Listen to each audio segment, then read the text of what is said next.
Millionaire came for a routine medical checkup, shocked to see his ex as the doctor while her daughter played in the clinic. "Hi, my beautiful family. It's your Mr. Peter. And if today is your first time here, you're already home. This isn't just a channel, it's a place where hearts are held, where every word is written to love you back. Before we begin, let me whisper this small prayer over your life, soft, tender, and full of everything I wish for you. May your heart be wrapped in comfort like a warm blanket. May your tears, both past and hidden, be kissed by peace. May love visit you, not in noise, but in quiet moments you didn't expect. I pray the pain you carry becomes lighter with each breath, that the world feels a little safer today and your soul remembers you are more than enough. You are loved, you are needed, you are a miracle walking. Now, my sweet and beautiful family, please don't leave this story unfinished. It isn't just a tale. It's a part of me written for you, and if you feel something when it ends, I ask from my heart, please rate this story out of 10 in the comments. Not for numbers, but for love, for connection. If you don't, I'll quietly mind, because your voice matters deeply. Like this video, leave a gentle word. Share it with someone who needs light today. Let's remind the world that love still lives here, in this family's, in every line, in every heart that stays. Let's begin the story. With all my love, always. 7 years, 3 months, and 16 days. Alan Hubler could have calculated it down to the hours, the minutes, even the seconds since he'd last seen the woman who haunted his dreams and turned his $150 million empire into meaningless numbers on a screen. He never expected to see her again, especially not here, in the pristine corridors of Riverside Medical Center, where the scent of antiseptic couldn't mask the lingering perfume of regret that followed him everywhere. The universe, it seemed, had a twisted sense of humor about timing. Alan's pulse raced as he stood frozen in the doorway of the cardiology wing, his breath catching like a teenager seeing his first love. There she was, Dr. Natasha Davis, according to the nameplate that gleamed like a beacon of everything he'd lost. Her back was turned to him, white coat flowing like silk over curves that had once fit perfectly against his chest, her natural hair pulled back in a style that somehow made her look both professional and devastatingly beautiful. Time collapsed. The successful tech mogul worth $150 million dissolved into the 28-year-old fool who'd walked away from the only woman who'd ever made him feel truly alive.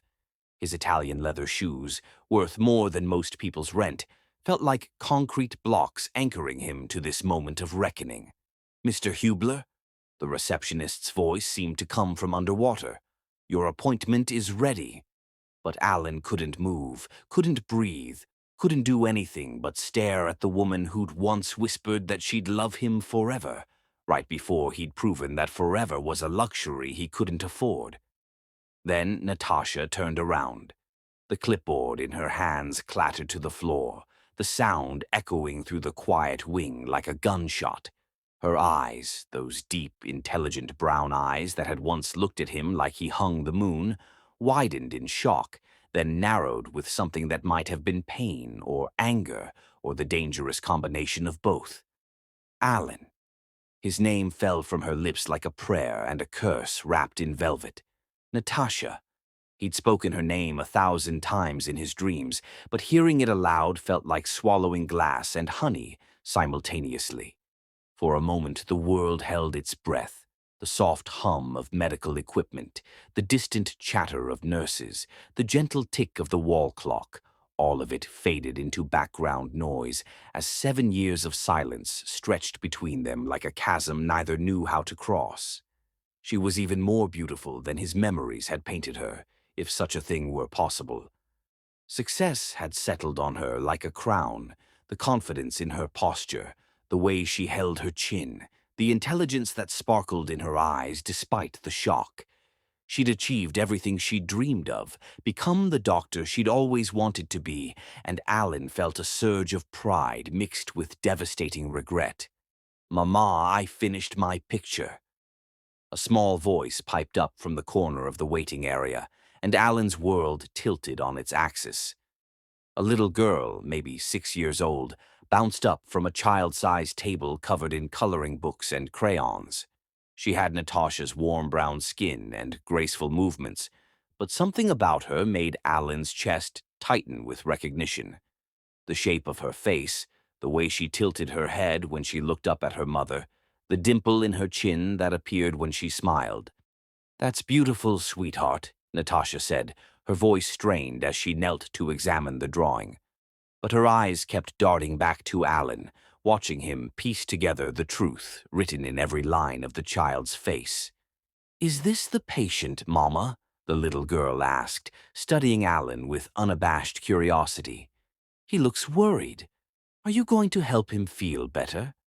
The innocence of the question hit Alan unexpectedly. Help him feel better? If only it were that simple. If only the damage he'd done to himself could be healed with medicine and time. "Rahama, go back to your coloring, please," Natasha said softly but firmly. "Mama needs to work." Rahama.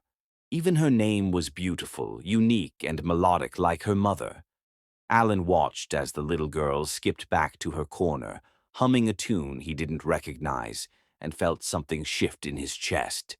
She was perhaps 5 or 6, with Natasha's graceful movements and warm brown skin, but something about the way she tilted her head when concentrating reminded him of someone else entirely.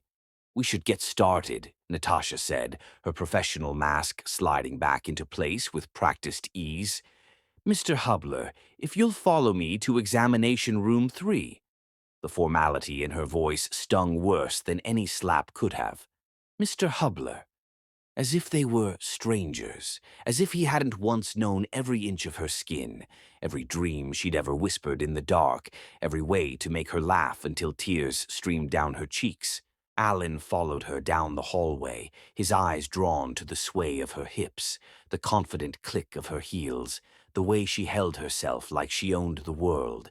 She'd grown into her power, become the woman he'd always known she could be. Without him. The examination room was small, intimate despite its clinical sterility. Natasha busied herself with his chart, her movements precise and professional, but Alan could see the slight tremor in her hands, the way she avoided looking directly at him.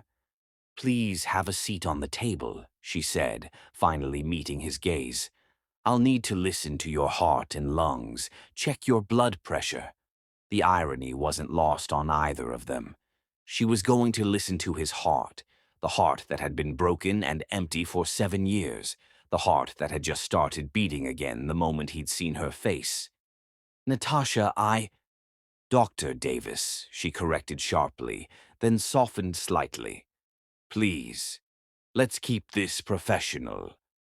Alan nodded, understanding the boundary she was trying to establish, even as everything in him screamed to reach for her, to apologize, to beg for the chance to explain what had happened all those years ago. He shrugged out of his jacket and rolled up his sleeves, hyper-aware of every movement, every breath.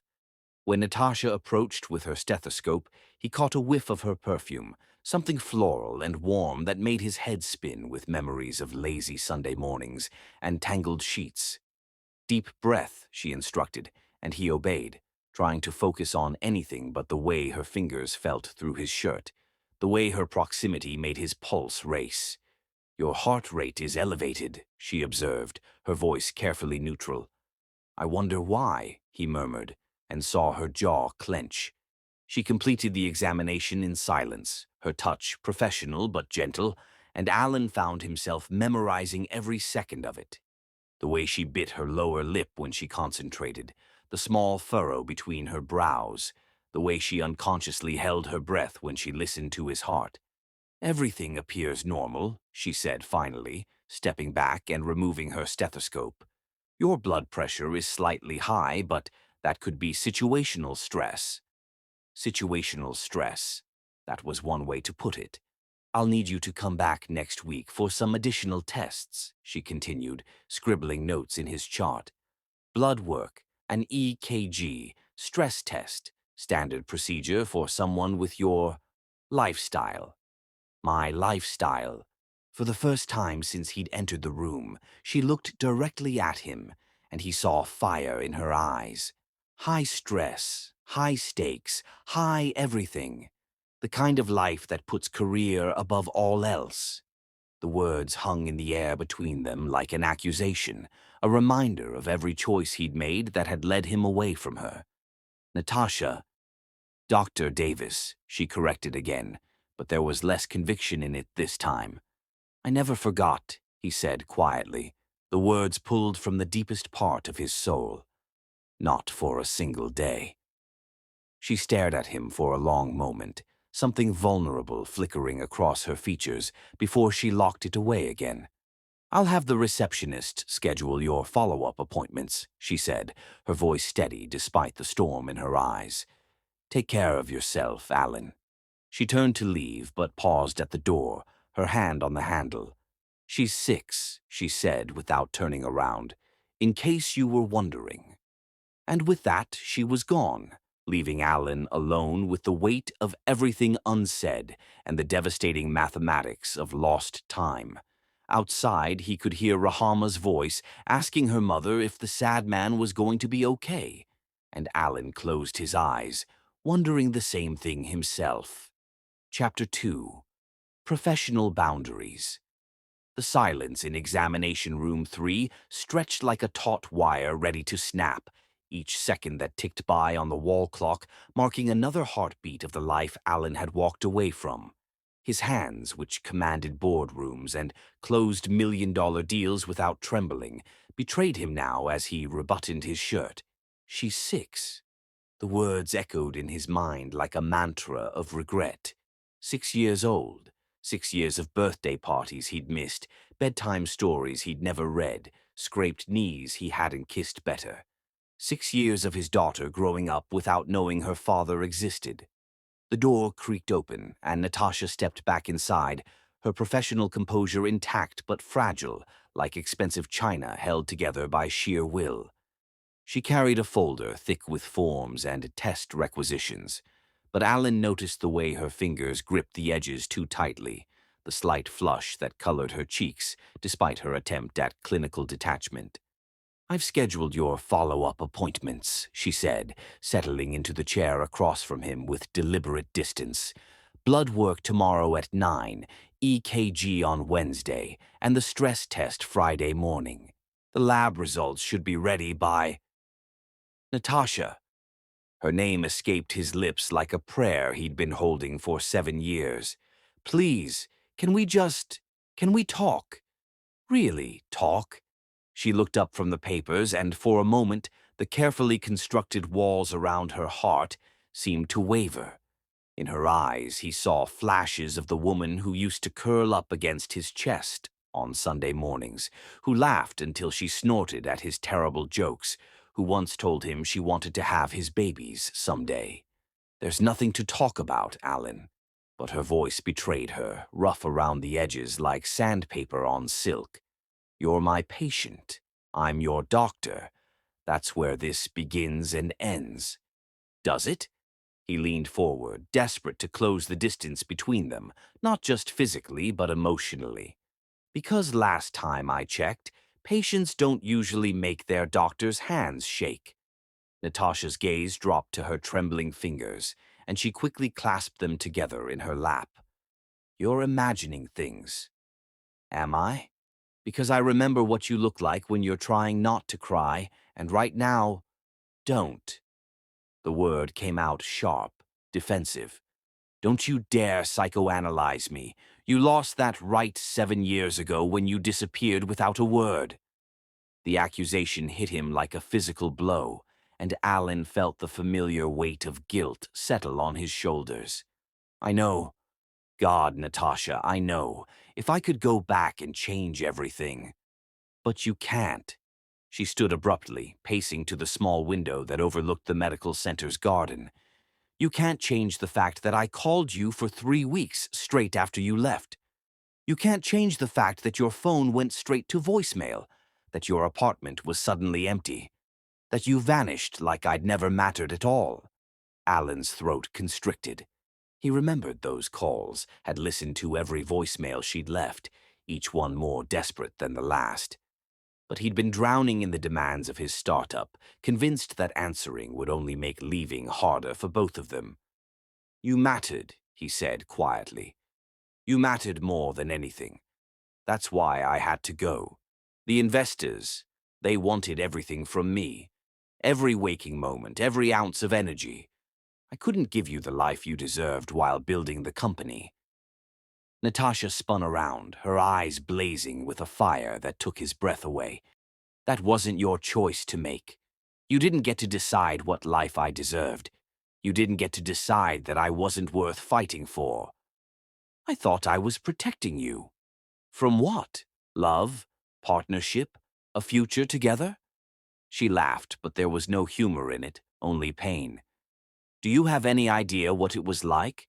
Waking up to find you gone, finding out from your landlord that you'd broken your lease, calling your office only to discover you'd moved to Silicon Valley without even— Her voice cracked, and Alan shot to his feet, instinctively moving toward her. Natasha, please, let me explain. No. She held up a hand, stopping him in his tracks. I don't want your explanations. I don't want your excuses.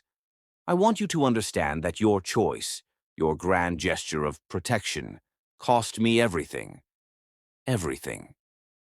For a moment he thought she might tell him about the pregnancy, about the decision she'd made to raise their daughter alone. But instead she turned back to the window, her reflection ghost-like in the glass. I loved you, she whispered so quietly he had to strain to hear. I loved you with everything I had, and you made that love feel worthless. Do you know how long it took me to put myself back together? To trust that I was worth more than being abandoned when things got complicated? Alan felt like he was drowning, each word she spoke pulling him deeper into the ocean of his mistakes. I never meant— It doesn't matter what you meant. She wiped her eyes quickly, professionally, as if tears were just another symptom to be managed. What matters is what you did, and what you did was choose your ambition over us. A soft knock on the door interrupted them, followed by Rahama's cheerful voice. Mama, can I come in? I want to show you my robot. Natasha immediately transformed, her maternal instincts smoothing away the raw emotion as she opened the door. Of course, sweetheart. Come in. Rahama bounced into the room, clutching a coloring book page featuring an elaborate robot design filled in with meticulous care. But her attention quickly shifted to Alan, who was standing awkwardly by the examination table, looking like a man who'd just been hit by a truck. Are you feeling better now? She asked him with the innocent directness that only children possessed. Mama's really good at fixing hearts. She fixed Mrs. Johnson's heart last month, and now Mrs. Johnson can dance again. Alan's eyes met Natasha's over their daughter's head, and he saw the same thought reflected there. If only hearts could be fixed so easily. I'm feeling much better, Alan managed, crouching down to Rahama's eye level. That's a beautiful robot. Did you design it yourself? Rahama beamed, her whole face lighting up with pride. Uh-huh. It's a helper robot. See, it has special arms for hugging people who are sad and sensors for detecting when someone needs ice cream. Despite everything, Alan found himself smiling, a real smile, the first genuine one he'd worn in years. Ice cream sensors? That's brilliant. Every robot should have those. That's what I said. Rahama clapped her hands together. Mama says I'm going to be an engineer someday, like the people who build rockets and bridges and— She paused, studying his face with unsettling intensity. You have really pretty eyes. They're the same color as the sea glass Mama and I found at the beach last summer. Alan's breath caught. Sea glass. Natasha had always loved collecting sea glass, spent hours combing beaches for those perfect, smooth pieces worn soft by salt and time. The fact that she still did it, that she shared that with their daughter, made his chest ache with longing. "Thank you," he said softly. "That's a very nice compliment. Rahama, sweetheart, why don't you go pack up your coloring supplies?" Natasha's voice was carefully controlled, but Alan could hear the strain beneath it. "We need to head home soon." "Okay, Mama." Rahama skipped toward the door, then turned back to Alan. "Will you be coming back to see Mama again?" The question hung in the air like a challenge, and Alan looked at Natasha, searching her face for any sign of what she wanted him to say. "Yes," he said finally, never taking his eyes off Natasha. "I'll be coming back." After Rahama left, the silence returned, heavier now with the weight of their daughter's innocent presence. "She's incredible," Alan said quietly. "She's brilliant and funny and—" "She's mine." The words came out fierce, protective. "I've raised her by myself for 6 years. I've been her everything. Mother, father, teacher, protector. She doesn't need disruption in her life. She doesn't need her father." Natasha's jaw tightened. "She needs stability. She needs routine. She needs to know that the people in her life won't disappear when things get tough." The accusation stung because it was true. Alan had disappeared when things got tough. He'd chosen the easier path, the one that didn't require him to figure out how to balance love and ambition, commitment and career. "I'm not the same man I was 7 years ago," he said. "Aren't you?" She gathered up his chart and test forms, her movements brisk and efficient. "You're still the man who built an empire by putting work above everything else. You're still the man who measures success in dollars and market share. What's different, Alan?" "Really?" He wanted to tell her everything, how empty his success felt without someone to share it with, how he'd built his fortune on the foundation of losing her, how every achievement felt hollow because she wasn't there to celebrate with him. But the words stuck in his throat, tangled with years of regret and self-doubt. "I don't sleep," he said instead, the admission pulled from some deep, vulnerable place. "I haven't slept well in 7 years. Every night I lie in my king-sized bed in my empty penthouse and remember what it felt like to fall asleep with you in my arms. I've made more money than I could spend in 10 lifetimes, but I'd give it all up for one more night of that." Natasha's professional mask slipped for just a moment, and he saw the woman beneath, the one who'd loved him, who'd planned a future with him, who'd been broken by his leaving. "It's too late for poetry, Alan," she said, but her voice was softer now, tinged with something that might have been grief. "Some things can't be fixed with pretty words and romantic gestures.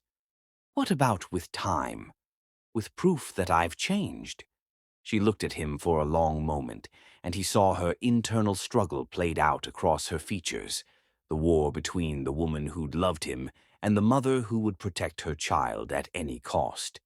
"Your appointment confirmations are at the front desk," she said finally, deflecting his question. "Don't miss them.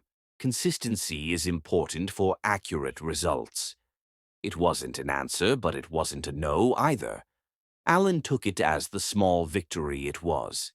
"Thank you," he said, meaning more than just the medical care. "For everything. For taking care of yourself, for becoming the incredible woman you always were meant to be, for raising our—" He caught himself. "For raising Rahama to be so amazing." Natasha's breath hitched almost imperceptibly at his near slip, but she didn't correct him. "She is amazing," she agreed quietly. "She's the best thing I've ever done." "She should have been ours," Alan thought, but didn't say. Instead, he nodded and headed for the door. "Alan?" He turned back, hope flaring in his chest. "Don't hurt her. Whatever you're thinking, whatever you're planning, she's been through enough. We both have." "I would never hurt her," he said with fierce conviction. Or you. Not again. As he walked out of the examination room, Alan carried with him the sound of Rahama's laughter, the memory of Natasha's tears, and the crushing weight of 7 years' worth of what might have been. Chapter 3.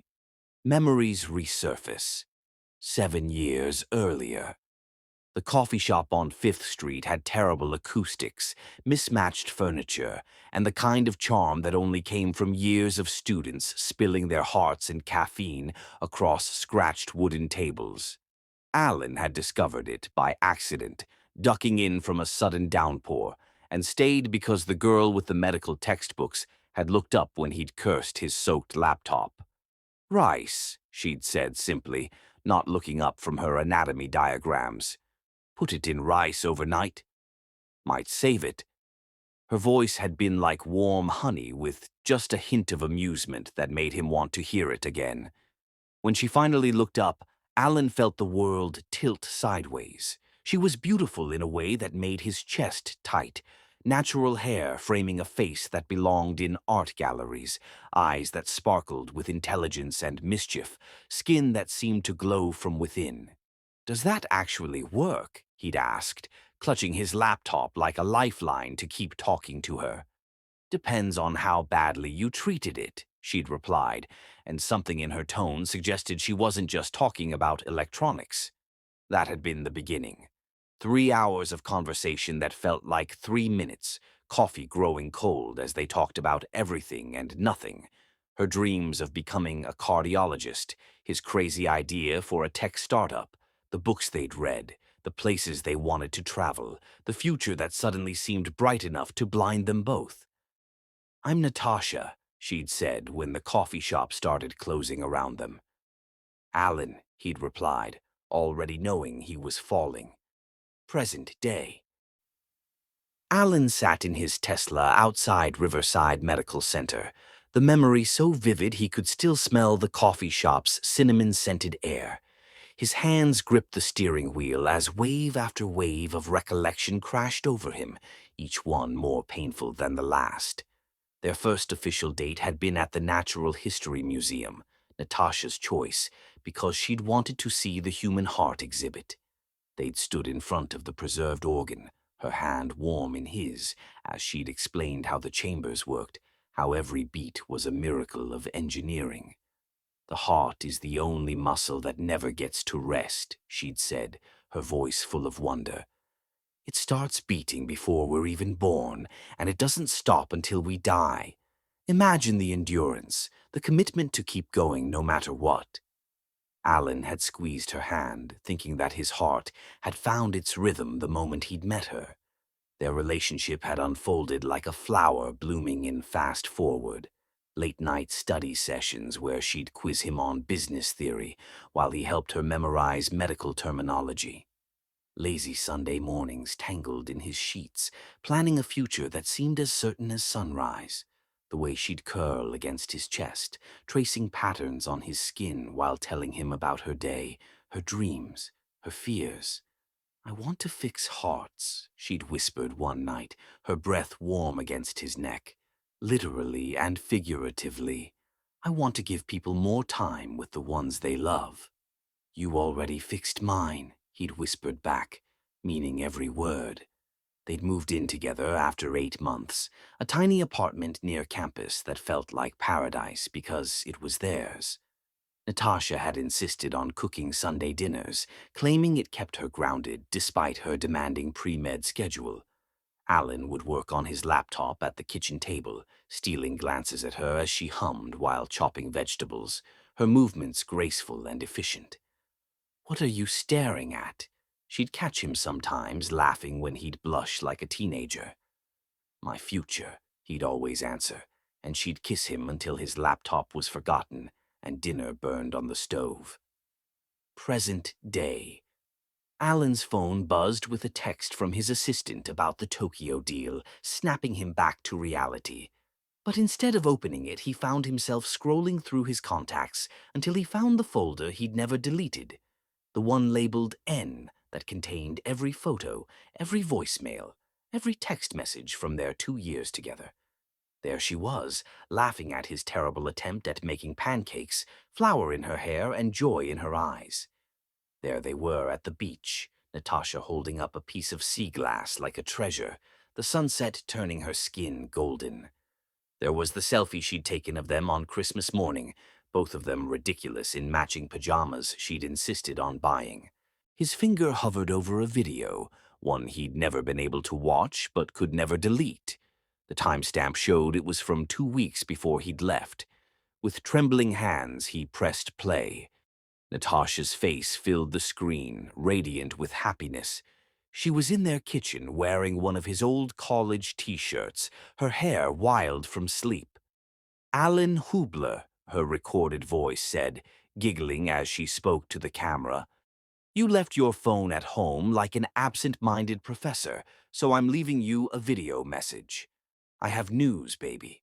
Big news. The kind that's going to change everything, but in the most beautiful way possible." Alan's blood turned to ice. He knew what was coming, had pieced it together from the timing, from Rahama's age, from the way Natasha had looked at him in the examination room.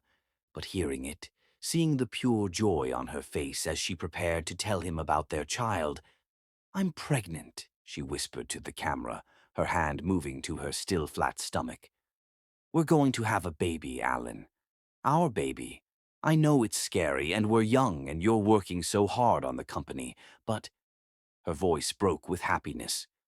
"I'm so happy. I can't wait to tell you. I can't wait to see your face when—" Alan slammed the phone against the dashboard, the sound echoing through the car like a gunshot. The video kept playing, Natasha's voice now muffled but still audible. "I love you so much. We're going to be a family, just like we always talked about. Come home soon, okay? I have the best surprise waiting for you." 7 years earlier. That same night, Alan had been in a conference room in downtown Seattle, surrounded by investors who smelled like expensive cologne and ruthless ambition. The Meridian Group had offered him everything: unlimited funding, connections, market dominance, but their conditions had been non-negotiable. "Total commitment," Harrison Blackwell, the lead investor, had said, his cold eyes dissecting Alan like a specimen. "No distractions, no divided attention. This company will be your wife, your child, your religion. Can you handle that kind of dedication, Mr. Hubler?"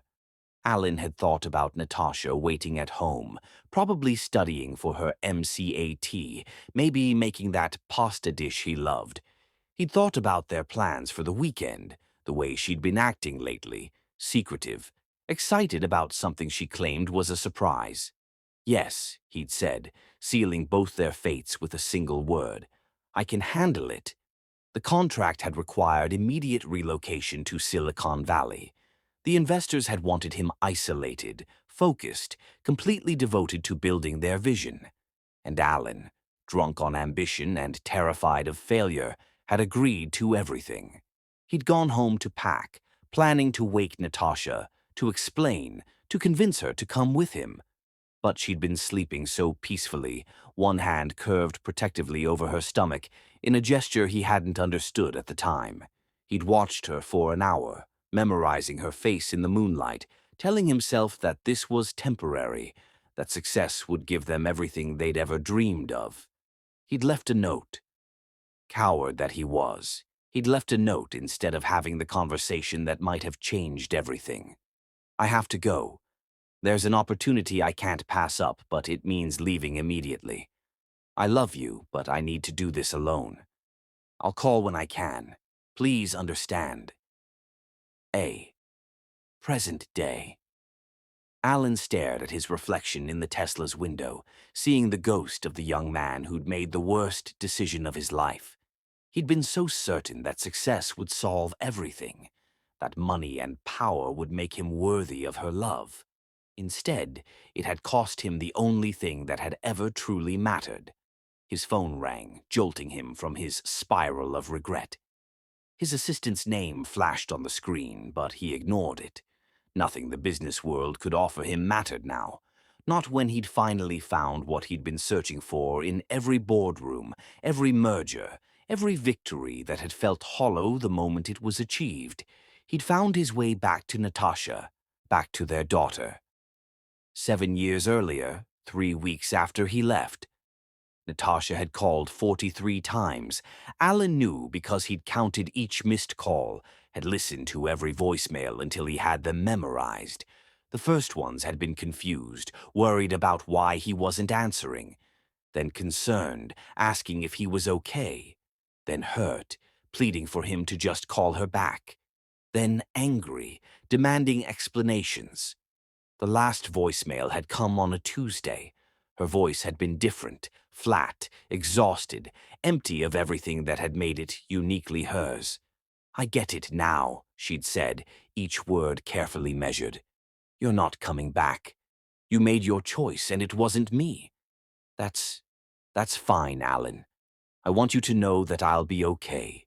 And I want you to know that I hope your opportunity gives you everything you thought you needed. I hope it's worth what you gave up." She'd paused, and Alan had heard her take a shaky breath. "Don't call me back. Don't try to find me. Whatever we had, whatever I thought we were building together, just let it go. Let me go." Present day. Alan closed his eyes, remembering how he'd almost called her back that night, phone in his hand, her number partially dialed. But Harrison Blackwell had walked into his office at that exact moment, reminding him about the Seoul presentation, the Tokyo expansion, the 100 other fires that needed his attention. He told himself there would be time later, that success would give him the words, the worthiness, the life he could offer her. He'd convinced himself that waiting was kindness, that coming back empty-handed would be selfish. 7 years.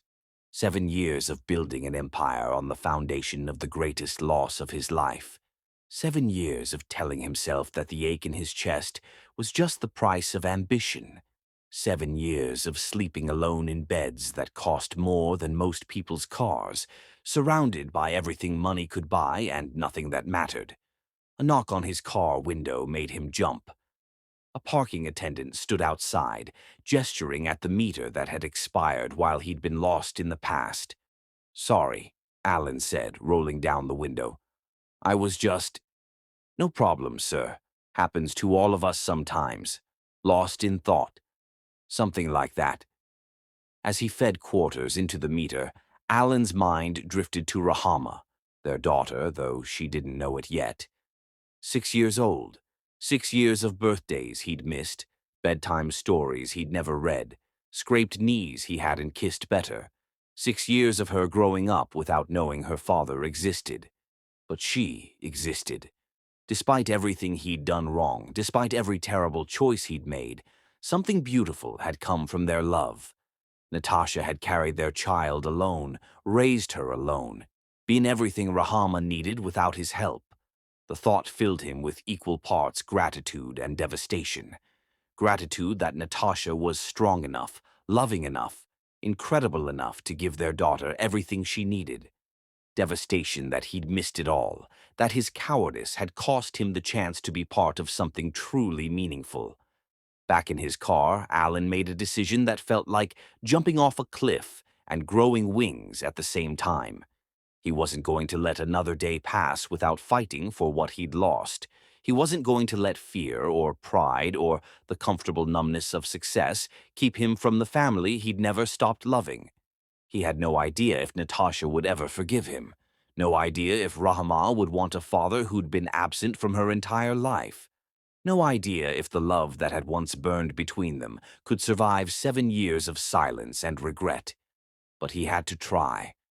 For the first time in 7 years, Alan Hubler was going to choose love over everything else, even if it destroyed him, even if it cost him everything he'd built, even if it was too late, especially if it was too late, because some things were worth losing everything for, and Natasha and Rahama were worth everything he had, and more. Chapter 4. The Daughter He Never Knew. The morning of Alan's blood work appointment arrived with the kind of crisp autumn air that made Seattle look like a postcard. He'd barely slept, his mind spinning between memories of the past and desperate hopes for the future. Every time he'd closed his eyes, he'd seen Rahama's bright smile, heard her innocent questions, felt the earth-shaking recognition that she was his daughter. His daughter. The words still felt surreal, like speaking a foreign language he was just beginning to understand.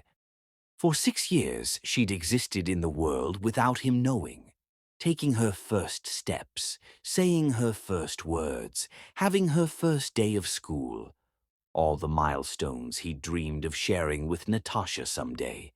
Alan arrived at Riverside Medical Center 40 minutes early for his follow-up EKG appointment, telling himself it was just efficiency, but knowing the truth. He was desperate for another glimpse of the family he'd lost. The test would only take 15 minutes, but maybe, just maybe, he'd catch sight of them again. The medical center's lobby buzzed with morning activity, but Alan's attention fixed immediately on a familiar corner where a small table and chairs had been set up. Rahama sat there now, coloring with the same intense concentration he'd noticed the day before, her small brow furrowed in focus that struck him as oddly familiar. She was alone, which surprised him. A glance around the lobby revealed no sign of Natasha. "Excuse me," he said to the receptionist. "Is Dr. Davis in this morning?" "Oh, yes, she's here early for a cardiac catheterization procedure. Are you here for your EKG, Mr. Hubler?" After finishing his blood work, Alan found himself walking toward the children's corner instead of toward the exit. Rahama looked up as he approached, her face lighting up with recognition. "You're the sad man from yesterday," she announced cheerfully, making Alan wince at the accuracy of her description. "Are you still sad? Did Mama fix your heart yet?" Alan settled into the child-sized chair across from her, his knees nearly hitting his chin. "She's working on it," he said truthfully. "What are you drawing today?" "Yes, but I was wondering, is that her daughter over there by herself?" The receptionist smiled warmly. "Little Rahama?" "She's fine. Dr. Davis often brings her in early on procedure days. Rahama knows the routine. She colors and reads until the day care van picks her up for school. Sweet little thing, isn't she? Smart as a whip, just like her mama." Alan felt his chest tighten. Another routine he'd missed, another piece of their lives he'd known nothing about. While he'd been sleeping in luxury hotels around the world, building his empire, Rahama had been making herself at home in medical center lobbies, adapting to the demands of her mother's career with a maturity that broke his heart. Rahama held up her latest creation, a complex design that looked like architectural blueprints, but with added wings and what appeared to be a propulsion system. "It's a flying house," she explained seriously. "See, sometimes people have to move away for work or stuff. But what if their house could just fly to where they needed to be? Then families wouldn't have to be separated." The innocent wisdom in her words hit Alan like a physical blow. Here was his 6-year-old daughter, unknowingly describing the exact problem that had torn their family apart, offering a child's solution to adult failures. "That's brilliant," he managed, his voice rough with emotion. "Have you shown this to your mom?" "Not yet. She's busy with the heart surgery." Rahama set down her crayon and studied Alan with unsettling directness. "Are you here for another appointment?" "Just some tests," Alan said. "Your mom wants to make sure I'm healthy." "Good. Mama worries when people don't take care of themselves." Rahama tilted her head, and Alan saw so much of himself in the gesture that it took his breath away. "Do you have a family?" The question was like a knife between his ribs. "It's complicated," he said finally. "Complicated how?" 6-year-olds, Alan was learning, didn't accept vague answers. "Well, I had someone I loved very much once, but I made some mistakes and we're not together anymore." Rahama nodded sagely, as if this made perfect sense. "Did you say sorry?" "I'm trying to. Mama says sorry only works if you really mean it, and if you don't do the bad thing again. She picked up another crayon, adding details to her flying house. What did you do that was bad? Alan stared at this precocious child, his child, who was casually delivering life lessons while designing impossible architecture. How could he explain to a 6-year-old that her father had chosen money over love, ambition over family, success over the two people who should have mattered most? I left when I should have stayed, he said simply. I thought other things were more important, but I was wrong. That is bad, Rahama agreed matter-of-factly. Mama says leaving is the worst thing you can do to someone you love because it makes them think they're not worth staying for. The words, so clearly Natasha's, spoken through their daughter's voice, felt like a verdict delivered by the universe itself. Alan closed his eyes, absorbing the blow, accepting it as deserved. Your mama is very wise, he said when he could speak again. She's the smartest person in the whole world, Rahama said with fierce pride. She can fix any heart, even the really broken ones. She says hearts are tough. They can keep beating even when they're hurt. But they need love to heal properly. What if someone's heart has been broken for a really long time? Alan found himself asking. What if the person who broke it wants to fix it, but they don't know how? Rahama considered this seriously, her little face scrunched in concentration. Mama says healing takes time and proof. You can't just say sorry once and expect everything to be better. You have to show that you really changed, and you have to be patient while the hurt person decides if they want to trust you again. 6 years old, and she understood more about redemption than most adults. Alan felt a surge of pride mixed with profound regret. This incredible little human was half his, carried his DNA, shared his blood, and he'd missed every day of her becoming who she was. You're very smart, he told her, just like your mama. Rahama beamed at the compliment. I want to be a doctor like her someday, or maybe an engineer, or both. Mama says I can be anything I want if I work hard enough. She's right. You can be anything.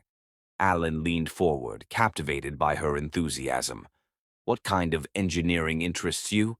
All kinds. I like building things, but I also like how things work inside, like hearts. I know all about hearts because Mama teaches me. Did you know your heart beats about 100,000 times every day? I didn't know that.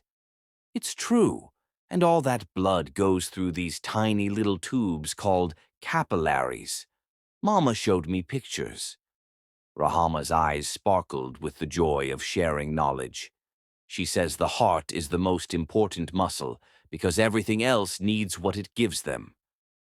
Alan thought about his own heart, how it had felt dead for 7 years, functioning but not truly alive, pumping blood through a body that had forgotten how to feel. Until yesterday, until he'd seen Natasha again and remembered what it felt like to be truly, devastatingly alive. Your mom taught you well, he said. She teaches me lots of things, like how to cook Sunday pancakes and how to tie my shoes and how to be brave when things are scary. Rahama's voice grew thoughtful. Sometimes I wonder about my daddy, though. Alan's heart stopped. What do you wonder? Just stuff. Like if he has green eyes like me, or if he likes building things, or if he would read me bedtime stories. She shrugged, trying to appear casual, but Alan could see the carefully hidden longing. Mama says he had to go away before I was born, and sometimes people who go away can't come back. But I still wonder, sometimes. The words destroyed him. This beautiful, brilliant child had spent 6 years wondering about a father who'd been living his empty life just hours away. Close enough to be part of her world, but too selfish, too cowardly, too lost in his own ambition to even know she existed. I bet, Alan said carefully, his voice thick with emotion, I bet he wonders about you too. I bet he thinks about you every day and wishes he could read you bedtime stories and help you build flying houses and tell you how proud he is of how smart and kind and amazing you are." Rahama looked up from her coloring, studying his face with those bright green eyes, his eyes that seemed to see straight through to his soul. "Do you really think so?" "I know so," Alan whispered, meaning it with every broken piece of his heart. Before Rahama could respond, a cheerful voice called across the lobby, "Rahama, ready for school." A woman in a daycare center uniform approached with a group of other children in tow. Rahama quickly began packing her art supplies, but paused to look back at Alan. "Will you be here tomorrow?" she asked. Alan glanced toward the cardiology wing where he knew Natasha was working, saving lives, being the incredible woman she'd always been destined to become. "I have another appointment," he said. "So yes, I'll be here." "Good," Rahama said firmly. "I want to show you my robot book. I think you'd like it." As she skipped toward the daycare group, she turned back one more time. "Hey, what's your name? I can't keep calling you the sad man." "Alan," he said, his voice catching on his own name. "My name is Alan." Something flickered in her eyes. Recognition, maybe, or just curiosity. "Alan," she repeated, testing the sound. "That's a nice name. I'm Rahama, but you already knew that." "It's a beautiful name," Alan said. "Perfect for a beautiful, brilliant girl." Rahama grinned and waved goodbye, joining the other children as they headed toward the exit. Alan watched her go, his heart simultaneously soaring and breaking as he absorbed the full impact of what he'd just experienced. 20 minutes. He'd spent 20 minutes with his daughter, and it had changed everything. She was extraordinary, bright and curious and kind, with Natasha's grace and what he hoped might be some of his own stubborn determination. She was everything he'd never dared to dream of when he'd imagined having children someday, and she was growing up without him. Alan remained in the tiny chair long after Rahama had left, staring at the drawings she'd forgotten on the table. The flying house looked back at him, a child's solution to an adult's failures, a symbol of everything he'd lost and everything he still hoped to find. His phone buzzed with messages from his office, his investors, his board of directors. The Tokyo deal was waiting. Contracts needed signing. $1 million decisions required his attention. For the first time in 7 years, Alan ignored them all. Instead, he carefully folded Rahama's drawing and tucked it into his jacket pocket, close to his heart. Then he walked to the reception desk to schedule another appointment with Dr. Davis. Not because he needed medical care, but because he needed another chance to prove that some things were more important than business. Some things were worth fighting for, no matter how long the battle might take. As he left the medical center, Alan carried with him the echo of his daughter's laughter, the memory of her bright curiosity, and the devastating knowledge that love could survive even the worst mistakes, if you were brave enough to fight for it. The flying house in his pocket felt like a promise, a bridge between the man he'd been and the father he still hoped to become. Chapter 5. Coffee Shop Confessions. The same coffee shop on 5th Street hadn't changed much in 7 years. Still mismatched furniture, still terrible acoustics, still the kind of worn charm that made broken hearts feel at home. Alan arrived 30 minutes early, claiming the same corner table where he'd first fallen in love, his hands trembling as he ordered 2 lattes, remembering exactly how Natasha liked hers. Extra foam, cinnamon on top, just enough sweetness to balance the bitter. When she walked through the door at exactly 6:30, Alan's breath caught the same way it had 7 years ago. She'd changed from her medical scrubs into a simple black dress that hugged her curves and made her look like poetry in motion. Her hair fell in soft waves around her shoulders, and despite the wariness in her eyes, she was still the most beautiful woman he'd ever seen. "You remembered," she said softly, sliding into the chair across from him and staring at the perfectly prepared latte. "I remembered everything," Alan replied, his voice rough with emotion. "Every conversation, every laugh, every dream we shared in this place. I've been carrying it all with me for 7 years." Natasha wrapped her hands around the warm mug, using it as a shield between them. "Then why did you leave?" The question hung in the air like smoke, acrid and suffocating. Alan had rehearsed this conversation 1,000 times in his mind, but now, faced with the reality of her pain, all his carefully planned words crumbled. "Because I was 28 and terrified and convinced that success was the only thing that could make me worthy of you," he said finally. "Because when the Meridian Group offered me everything I thought I wanted, I believed that building an empire was the only way to give you the life you deserved." "The life I deserved." Natasha's voice rose slightly, drawing glances from other patrons. She lowered it to a harsh whisper. "I deserved honesty, Alan. I deserved a conversation. I deserved to be part of the decision that tore our lives apart. You're right. You deserved all of that and more." Alan leaned forward, desperate to close the physical distance, even if the emotional chasm felt insurmountable. "I was a coward. I convinced myself that leaving quietly would be kinder than dragging you through the uncertainty, the long hours, the complete upheaval of everything we'd built together." Natasha laughed, but there was no humor in it, only years of accumulated pain. "Kinder? You think disappearing in the middle of the night with nothing but a note was kind? I know how it sounds. Do you?" She set down her mug with enough force to slosh coffee onto the table. "Do you know what it's like to wake up and find the person you love more than breathing just gone? Do you know what it's like to call and call and call, only to discover that your number has been blocked, that the man who promised to love you forever has erased you from his life like you never existed?" Alan felt each word like a physical blow. "I never blocked your number. I listened to every voicemail, saved every message. Then why didn't you answer?"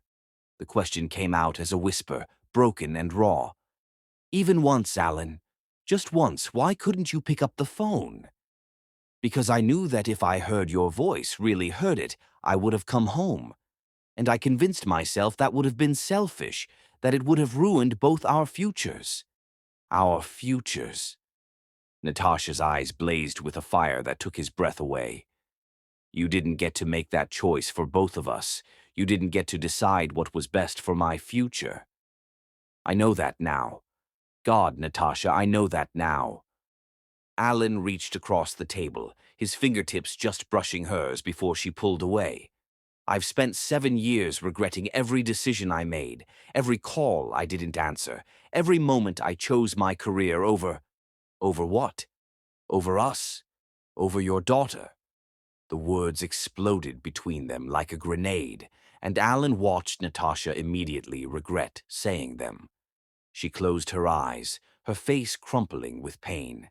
"She's mine," Alan said quietly, not a question but a statement of fact that had been building in his chest since the moment he'd seen Rahama's green eyes. "Yes." The word was barely audible. "She's yours." Alan felt the world tilt, even though he'd known, had pieced it together from timing and resemblance, and the way his heart had recognized her immediately. But hearing it confirmed, seeing the confirmation in Natasha's devastated expression, made it real in a way that stole the breath from his lungs. "The voicemails," he said, understanding flooding through him. "The ones from the last few weeks before I left. You were trying to tell me." Natasha nodded, tears sliding down her cheeks. "I found out 2 days after you signed with Meridian Group. I was so excited, so scared, so happy all at once. I kept calling because I wanted to tell you in person, wanted to see your face when you heard the news. But I was already gone. By the time I realized you weren't coming back, by the time I understood that you'd chosen your company over our relationship, I was 12 weeks pregnant and completely alone." Her voice broke on the last word. Do you have any idea what that felt like? Carrying your child while grieving the loss of the father, knowing that you'd walked away from both of us before you even knew she existed. Alan wanted to reach for her, wanted to gather her in his arms and absorb her pain, but he knew he'd forfeited that right 7 years ago.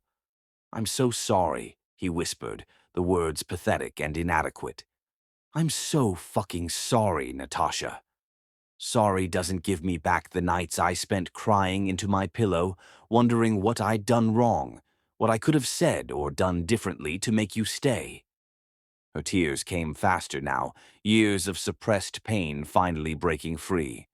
Sorry doesn't erase the labor I went through alone, or the first steps you missed, or the birthdays when she asked why she didn't have a daddy like the other kids.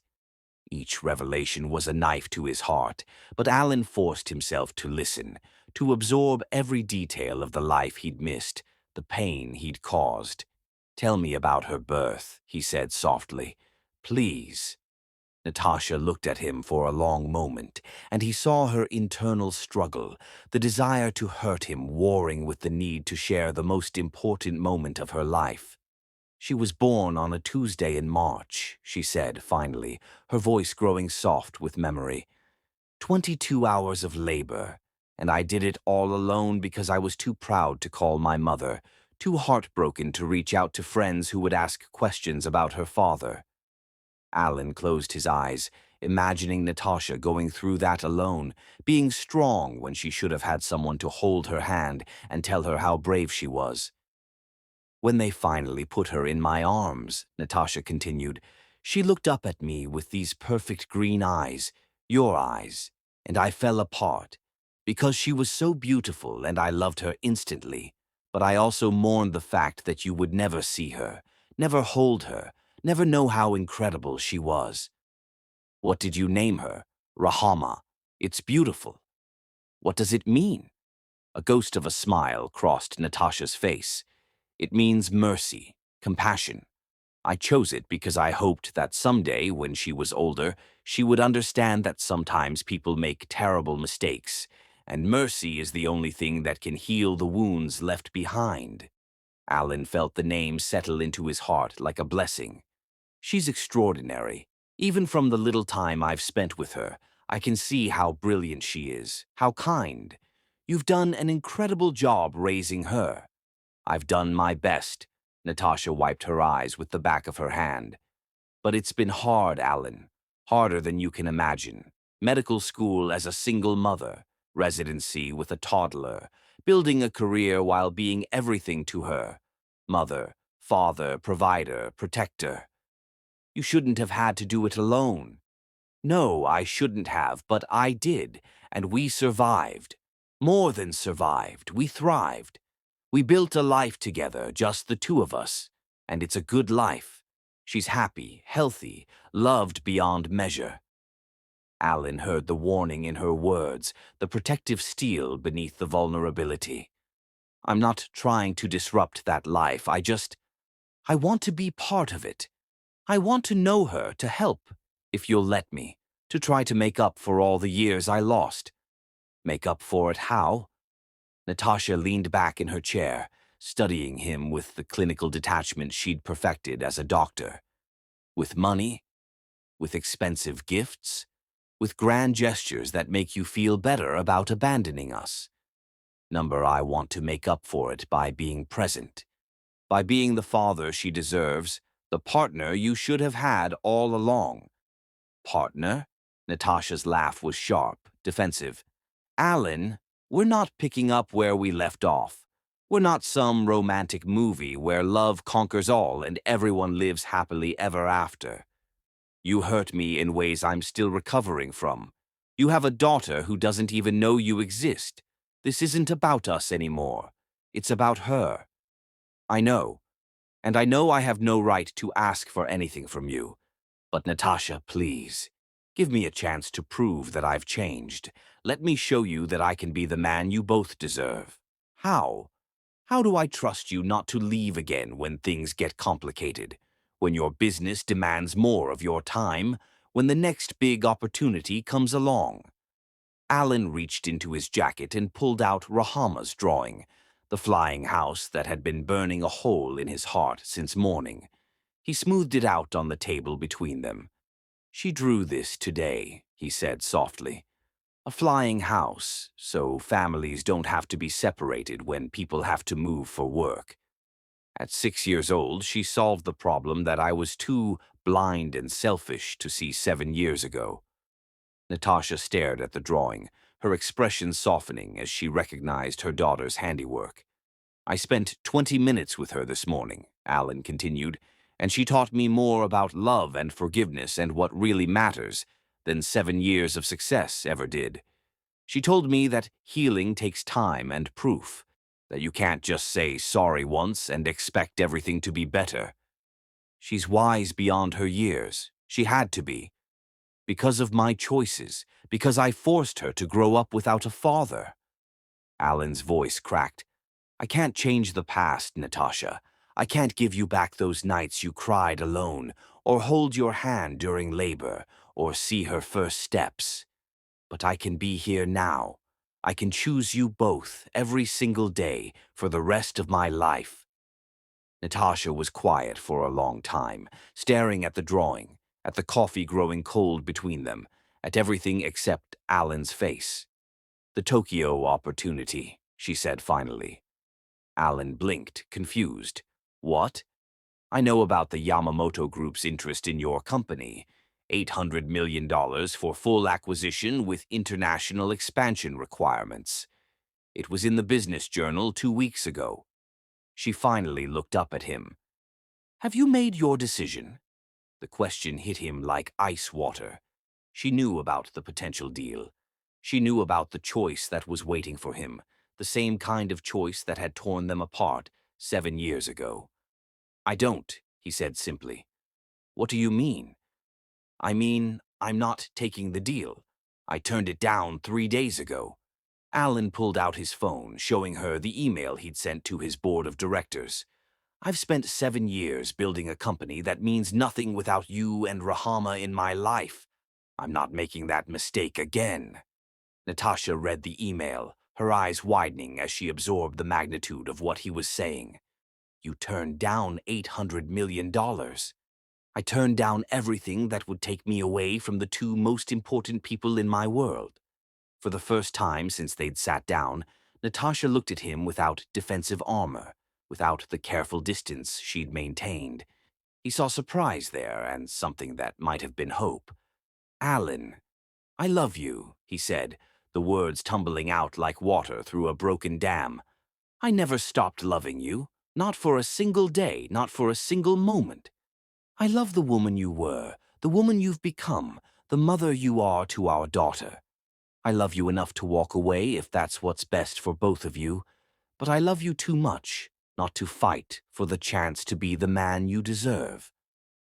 Natasha's tears started again, but these were different, softer, confused, carrying 7 years of carefully guarded hope. "I don't know if I can do this again," she whispered. "I don't know if I'm strong enough to trust you with my heart." "With her heart." "Then don't," Alan said, reaching across the table to gently touch her hand. This time she didn't pull away. "Don't trust me yet. Make me earn it. Let me prove, day by day, moment by moment, that I've learned what really matters. Let me show you both that love isn't something you choose once. It's something you choose every day, in every decision, for the rest of your life." Natasha stared at their joined hands, and Alan felt the electric connection that had never really died, just been buried under years of hurt and regret. "She asks about you sometimes," she said so quietly he had to lean forward to hear. "About her father. I never knew what to tell her. Tell her the truth, that her father made terrible mistakes but never stopped loving her mother, that he's been lost for a long time but wants to find his way home. And if she wants to meet you, really meet you, not just random encounters at the medical center." Alan's heart soared even as he tried to keep his expression calm. "Then I would consider that the greatest gift I could ever receive." Natasha pulled her hand away, but gently, and Alan took that as progress. "This won't be easy," she warned. "I won't just let you walk back into our lives like nothing happened. If you want to be part of this, really part of this, you'll have to prove yourself. To me, and more importantly, to her. I understand. And I won't lie to her or make up fairy tales about why you weren't there before. She's old enough to understand that sometimes adults make bad choices, and she deserves honesty." "She deserves everything," Alan agreed, "including the truth." Natasha nodded slowly, and Alan saw her making the decision that would change all their lives. "Saturday afternoon. There's a science museum exhibit on robotics that she's been dying to see. If you want to meet your daughter, really meet her, be there at 2 o'clock. Alan felt tears prick his eyes. "Thank you," he whispered. "Thank you for giving me this chance." "Don't thank me yet," Natasha said, standing to leave. "Thank me when you prove that this time you're choosing love over everything else." As she walked away, Alan sat alone at their table, staring at Rahama's drawing of the flying house. In 3 days, he would meet his daughter properly. In 3 days, he would begin the hardest and most important job of his life, earning the right to be called her father. The coffee shop around him buzzed with life and conversation, but Alan heard only the promise in Natasha's words and the second chance echoing in his heart like a prayer finally answered. Chapter 6. Building Bridges. Saturday arrived with the weight of destiny wrapped in autumn sunshine. Alan stood outside the Seattle Science Museum at 1:45 p.m., his palms sweating despite the cool October air. He'd changed clothes 3 times that morning, finally settling on dark jeans and a simple navy sweater. In his hands, he carried a carefully chosen gift, a build-your-own robot kit that he'd researched for hours online. When Natasha appeared at the museum entrance with Rahama skipping beside her, Alan's breath caught. His daughter wore a bright yellow dress with tiny gears printed on it and sneakers that lit up with each step. She looked like pure joy in motion, and Alan felt his chest tighten with overwhelming love. "There's the sad man," Rahama called out, waving enthusiastically.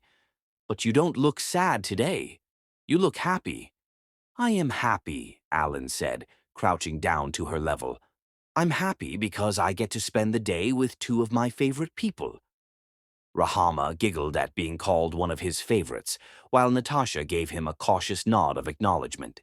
She looked beautiful in jeans and a soft green sweater that brought out her eyes. "Mama said you used to know each other a long time ago," Rahama said, studying Alan with that direct gaze that seemed to see straight through to his soul. "We did," Alan confirmed, glancing at Natasha. "Your mama and I were very good friends." "Were you in love?" The question came with innocent bluntness, and Alan saw Natasha's cheeks flush pink. "Rahama," Natasha said gently, "remember what we talked about." "Some questions are very personal." "But I want to know," Rahama protested, then looked back at Alan. "Were you? Because you look at Mama the same way Prince Eric looks at Ariel in my movie." Alan couldn't help but smile. "Your Mama is very special," he said carefully. "She always has been." Satisfied with this answer, Rahama grabbed Alan's free hand with startling casualness. "Come on. I want to see the robots that can think for themselves." The simple contact, her small hand in his large one, nearly overwhelmed Alan. This was his daughter, trusting him enough to lead him forward. Her hand was warm and soft, with a slight stickiness that spoke of hastily consumed fruit snacks. Inside the museum, Rahama's excitement was infectious. She dragged Alan from exhibit to exhibit, explaining the mechanics with an understanding that impressed him. Natasha followed a few steps behind, watchful but allowing them to bond. "Look at this one," Rahama said, pointing to a robotic arm that could paint pictures. "It's making art all by itself." Mama explained that it uses special math to decide what colors to use. Isn't that cool? It's incredible, Alan agreed, genuinely amazed by his daughter's enthusiasm. How do you know so much about how robots work? Mama teaches me. She says understanding how things work inside helps you fix them when they break. Like hearts. Hearts are like machines that pump blood everywhere in your body.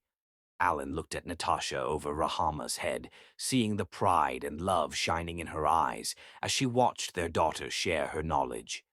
Your mama is an excellent teacher. The best teacher ever, Rahama agreed. She explains things so I can understand them, and she never makes me feel dumb for asking questions. They spent the next hour moving through the exhibits, and Alan found himself marveling at the way Rahama's mind worked. She asked thoughtful questions, made connections between concepts, and approached each display with fearless curiosity. I brought you something, Alan said when they reached a quieter section of the museum. He held out the robot kit, his heart hammering as he waited for her reaction. Rahama's eyes went wide as she examined the box. This is the Junior Builder bot. I've been wanting this forever, but Mama said it was too expensive for right now. She looked up at him with shining eyes. This is for me? Really? Really? I thought maybe we could build it together sometime. Today? Can we build it today? Alan looked at Natasha, seeking permission. She nodded slowly, and he felt a surge of gratitude. They found a quiet cafe area and spread the robot components across a table. Alan had expected to lead the project, but quickly discovered that Rahama had definite ideas about construction methodology. No, that piece goes there, she corrected him patiently, her small fingers deftly handling the larger components. See how the picture shows the connection. If you put it backwards, the arms won't move right.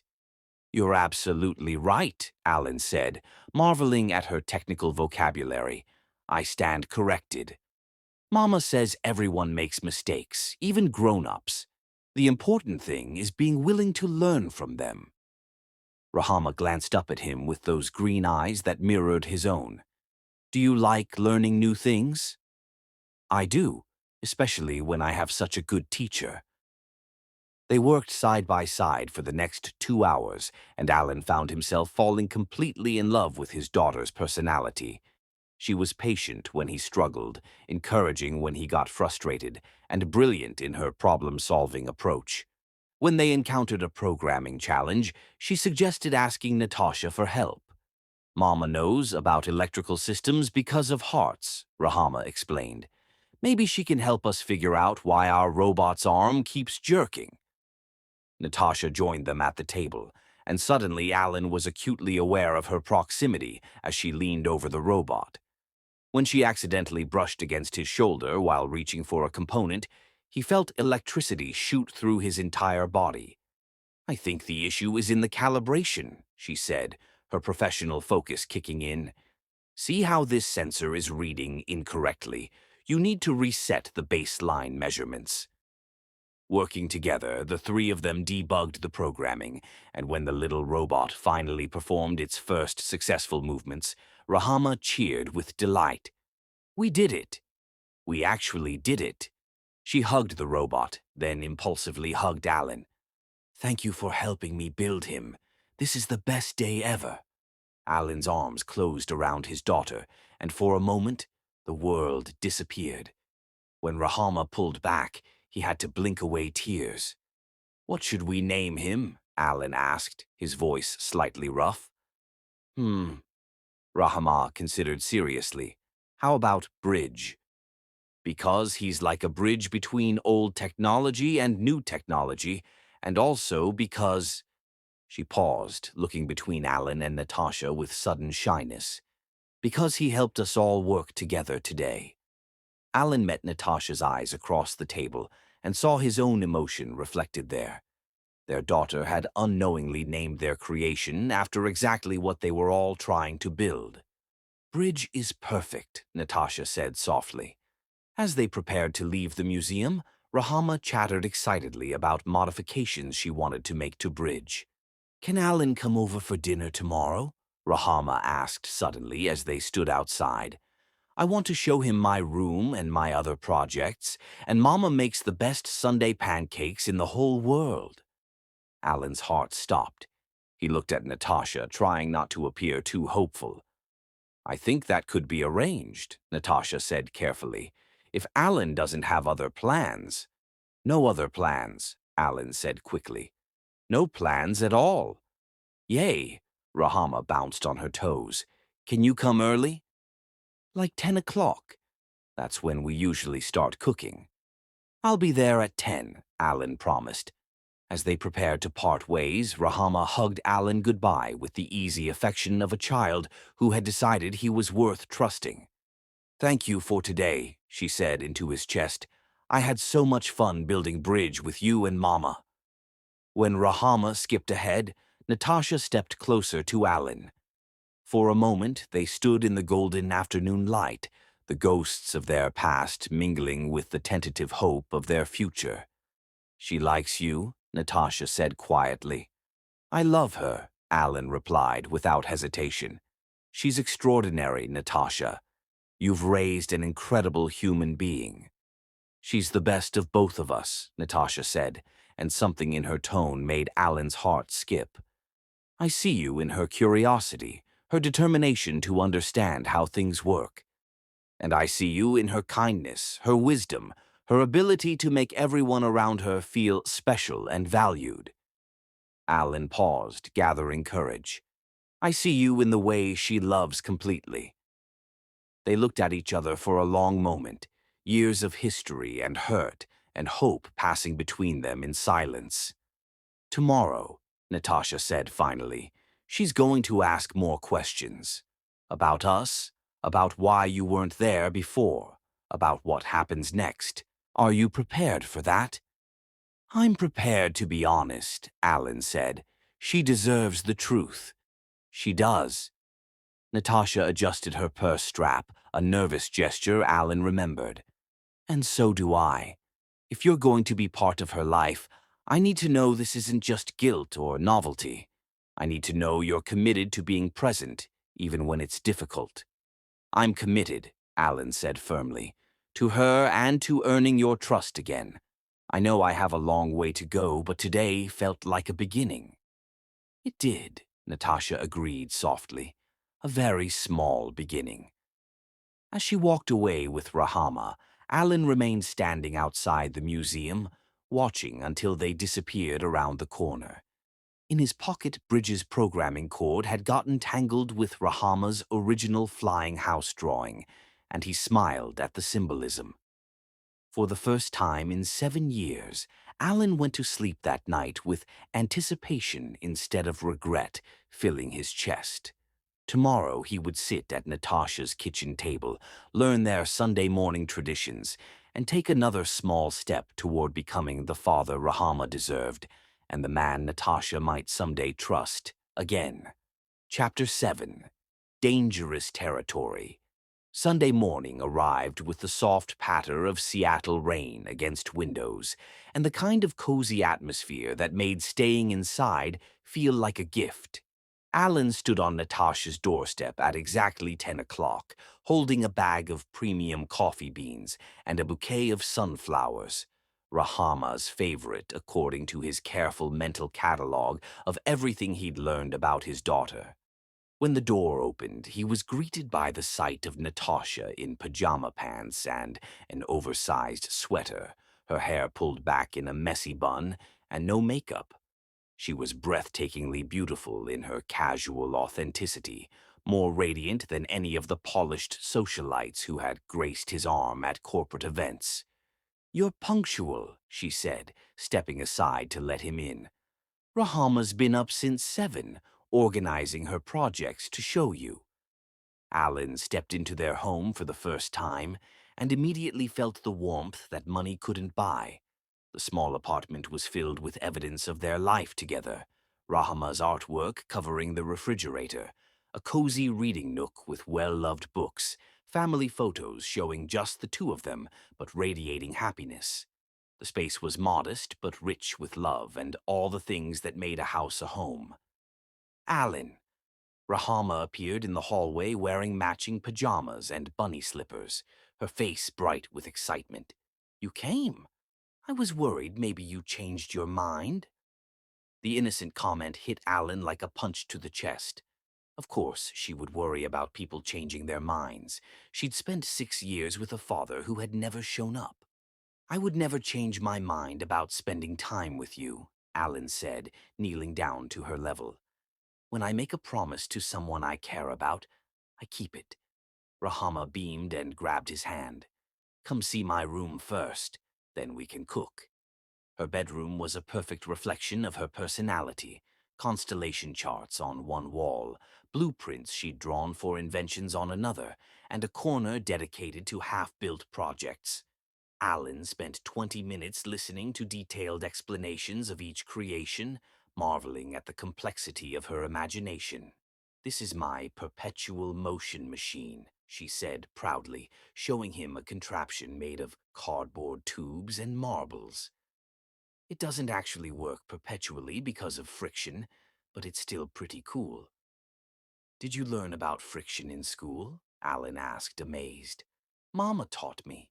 She says understanding energy helps explain how blood moves through the body."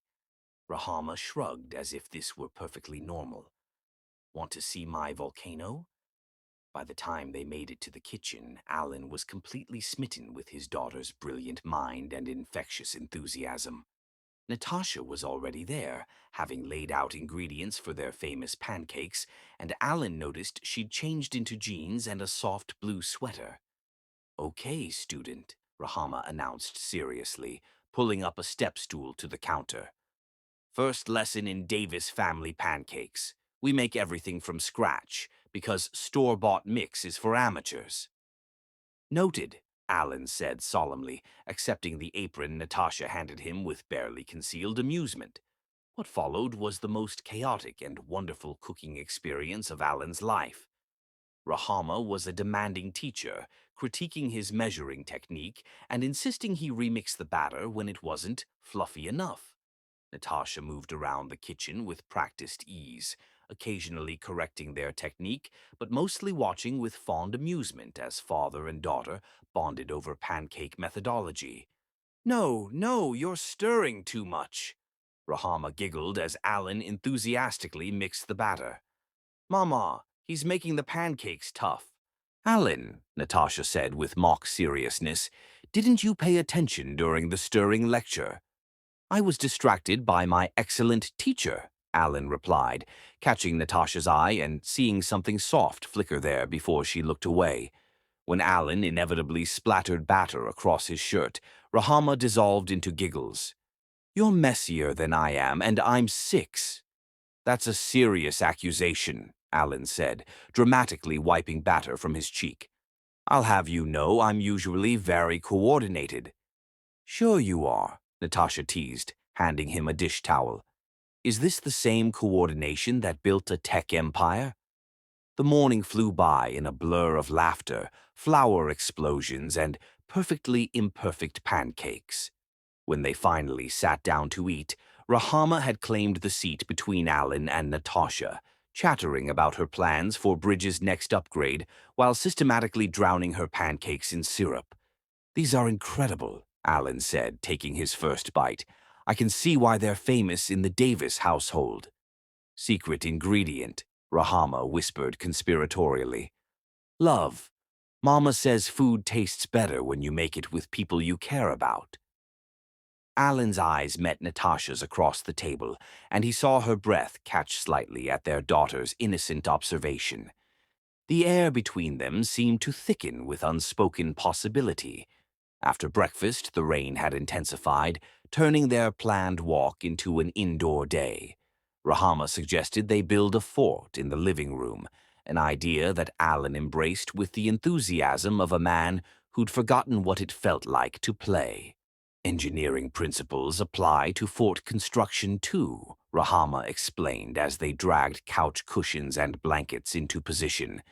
"You need structural integrity, proper weight distribution, and strategic anchor points." "She's not wrong," Natasha said, helping Alan secure a blanket to the back of the couch. She redesigned our Christmas tree setup last year using load-bearing calculations. Working together, they constructed an elaborate fort that took up half the living room, complete with multiple chambers and a skylight made from a strategic gap between cushions. When they crawled inside to test their creation, Alan found himself in close proximity to both Natasha and Rahama, their bodies warm against his in the cozy enclosed space. "This is perfect," Rahama declared, settling between them with a book about space exploration. "Will you read to me?" Mama does different voices for all the characters. Alan took the book, hyper-aware of Natasha beside him in the dim, intimate space of their fort. As he began reading about distant galaxies and brave astronauts, Rahama curled against his side with the trust of a child who had decided he belonged there. Natasha leaned back against the cushions, her shoulder brushing his, and Alan felt the rightness of this moment settle into his bones. Somewhere between chapters 3 and 4, Rahama fell asleep, her head heavy against Alan's chest, her breathing deep and even. Alan continued reading softly, not wanting to disturb her, but gradually becoming aware that Natasha had shifted closer, drawn by the intimate cocoon of their blanket fort. "She hasn't fallen asleep like that with anyone else," Natasha whispered when Alan finished the chapter. "She's usually too excited around new people to relax." "She doesn't see me as new people," Alan realized, looking down at his sleeping daughter. "Somehow she knows." "Children are intuitive about these things," Natasha said softly. "She's been asking more questions about her father lately. Part of me thinks she recognized something in you from the very beginning." In the warm dimness of their fort, with rain pattering against the windows and their daughter sleeping peacefully between them, Alan felt the walls they'd both built around their hearts beginning to crack. He turned to face Natasha, seeing her in the filtered light that made her appear almost ethereal. "Thank you," he whispered, "for this morning, for letting me be part of your Sunday tradition, for giving me the chance to know her." "She's happy," Natasha replied, her voice barely audible. "I haven't seen her this happy in a long time." "What about you?" The question slipped out before Alan could stop it. "Are you happy?" Natasha was quiet for so long that Alan thought she might not answer. When she finally spoke, her words were carefully measured. "I'm terrified," she admitted. "Terrified that I'm starting to remember what it felt like to have you in my life. Terrified that she's getting attached to you. Terrified that you'll leave again, and I'll have to pick up the pieces of both our hearts." Alan shifted carefully, not wanting to wake Rahama, but needing to close the distance between them. "I won't leave." "You don't know that. When your company demands more time, when opportunities arise, when the reality of daily parenting stops being novel and starts being work." "I know that I love her more than I thought it was possible to love another human being," Alan interrupted softly. "I know that watching her explain friction makes me prouder than any business deal I've ever closed.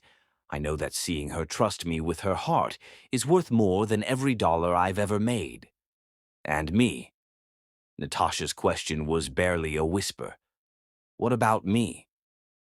Alan reached out slowly, giving her time to pull away, and gently touched her face. She didn't retreat, and he felt his heart hammering against his ribs. "I know that I've been in love with you for 7 years, even when I was too stupid and scared to admit it. I know that you're the only woman who has ever made me want to be better than I am.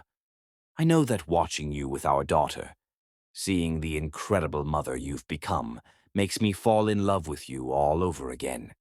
Natasha's breath hitched, and Alan saw tears gathering in her eyes.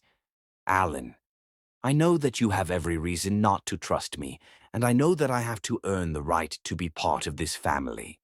But I also know that I want to spend the rest of my life proving to both of you that love is a choice I make every single day." They were inches apart now, their daughter sleeping peacefully between them, the world outside their blanket fort forgotten. Alan could see the war playing out in Natasha's eyes, the desire to trust him fighting against the fear of being hurt again. "This is dangerous," she whispered. "Why?" "Because I'm starting to believe you. Because when you look at me like that, I remember what it felt like to be loved by you. Because I want to kiss you so badly right now that I can barely breathe." Alan's heart stopped. "Natasha." "But I can't. We can't. Not yet. Not when she could wake up and see us. Not when I don't know if I can trust what's happening between us." Alan nodded, understanding even as every cell in his body screamed in protest. "I'll wait," he said. "However long it takes, I'll wait." They stayed that way for another hour, so close they shared the same air, watching their daughter sleep and feeling the dangerous pull of everything they'd once been and everything they might become again. When Rama finally stirred, yawning and blinking sleepily, she smiled at finding herself surrounded by both her parents in their cozy hideaway. "Best fort ever," she mumbled, snuggling closer to Alan. "Can we keep it up forever?" Alan met Natasha's eyes over their daughter's head, seeing his own longing reflected there. "For as long as you want," he promised, and hoped desperately that forever might actually be possible. As the afternoon wound down and Alan reluctantly prepared to leave, Rahama extracted promises for more visits, more cooking lessons, more robot building sessions. But it was the moment when Natasha walked him to the door that would haunt Alan's dreams. "Today was—" she started, then stopped, shaking her head. "I don't know what today was." "It was a beginning," Alan said softly. "At least, I hope it was."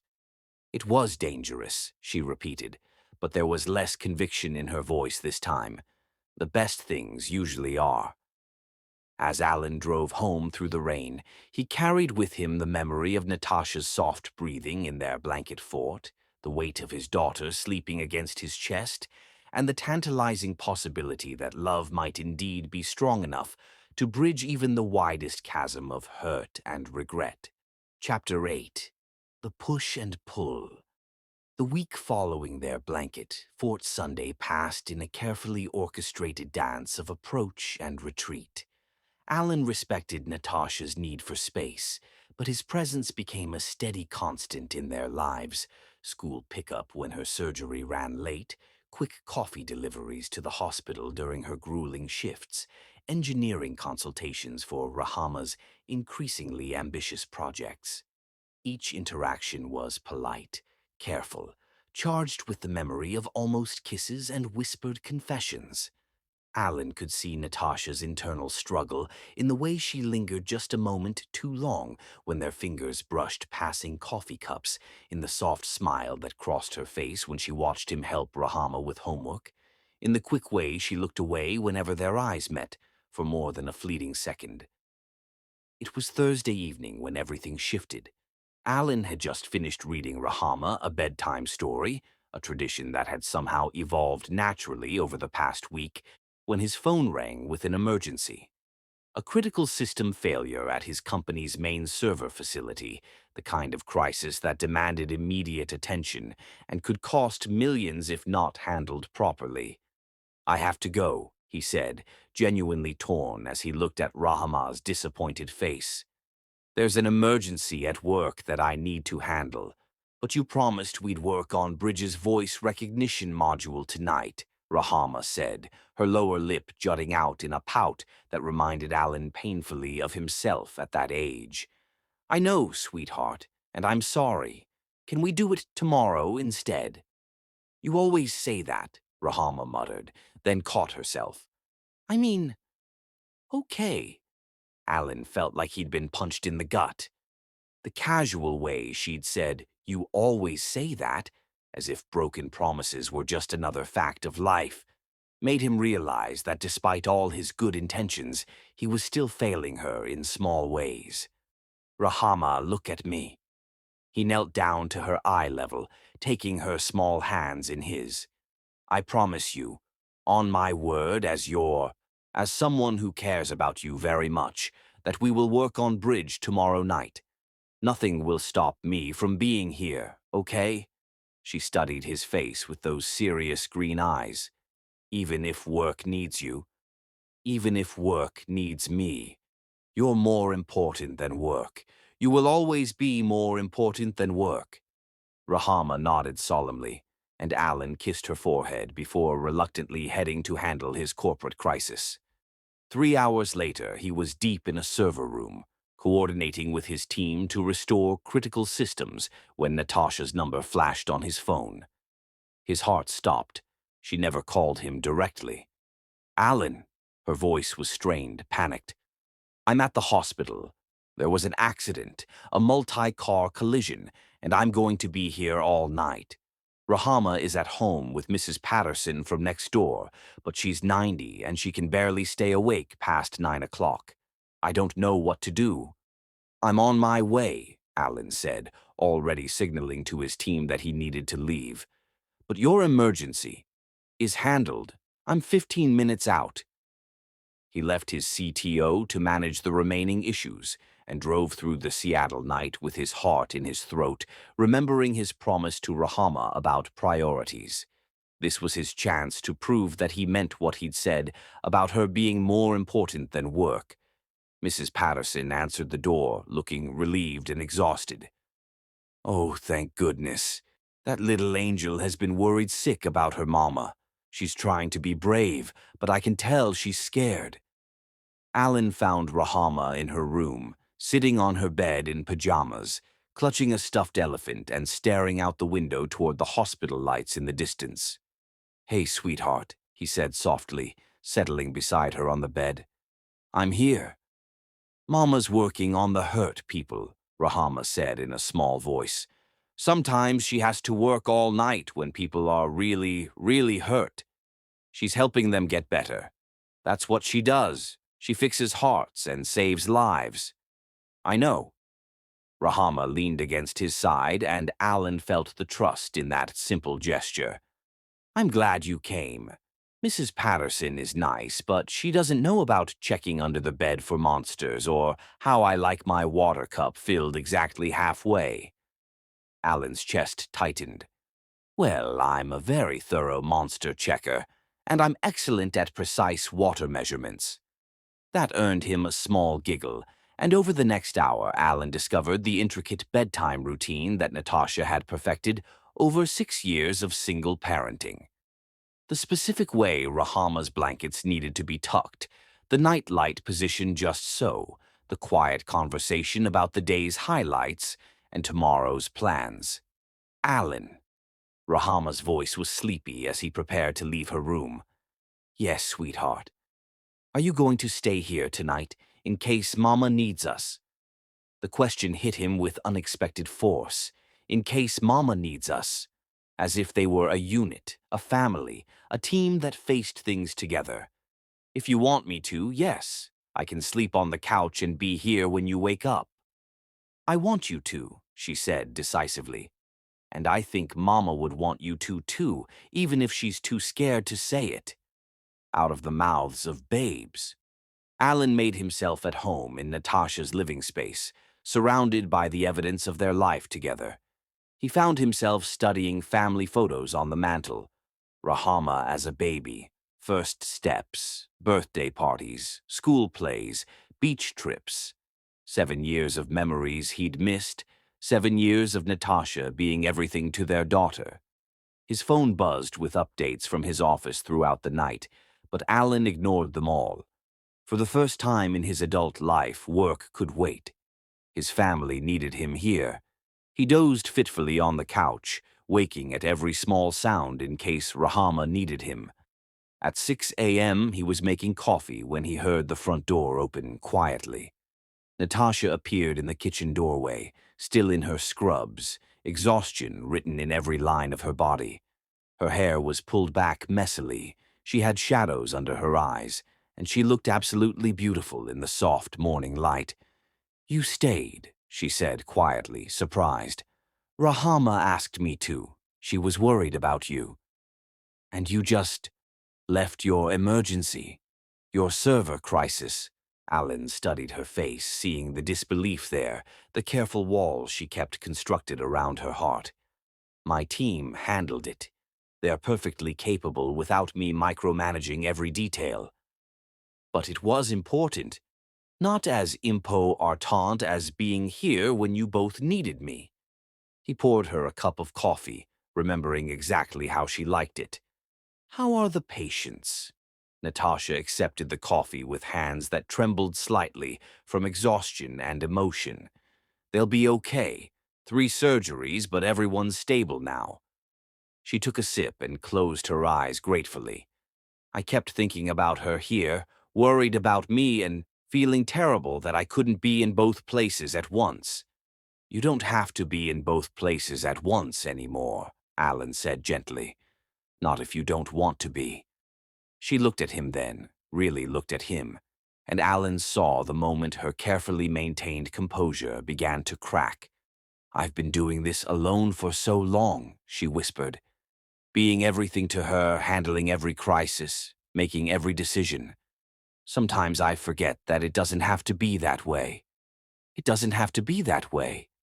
But what if I let you in and you leave again? What if she gets used to having you here, and then you decide it's too much, too complicated, too... Natasha. Alan set down his coffee and stepped closer, close enough to see the gold flecks in her brown eyes, close enough to smell her perfume beneath the hospital antiseptic. Look at me. She raised her eyes to his, and he saw everything there, fear and hope and love and desperate, bone-deep exhaustion.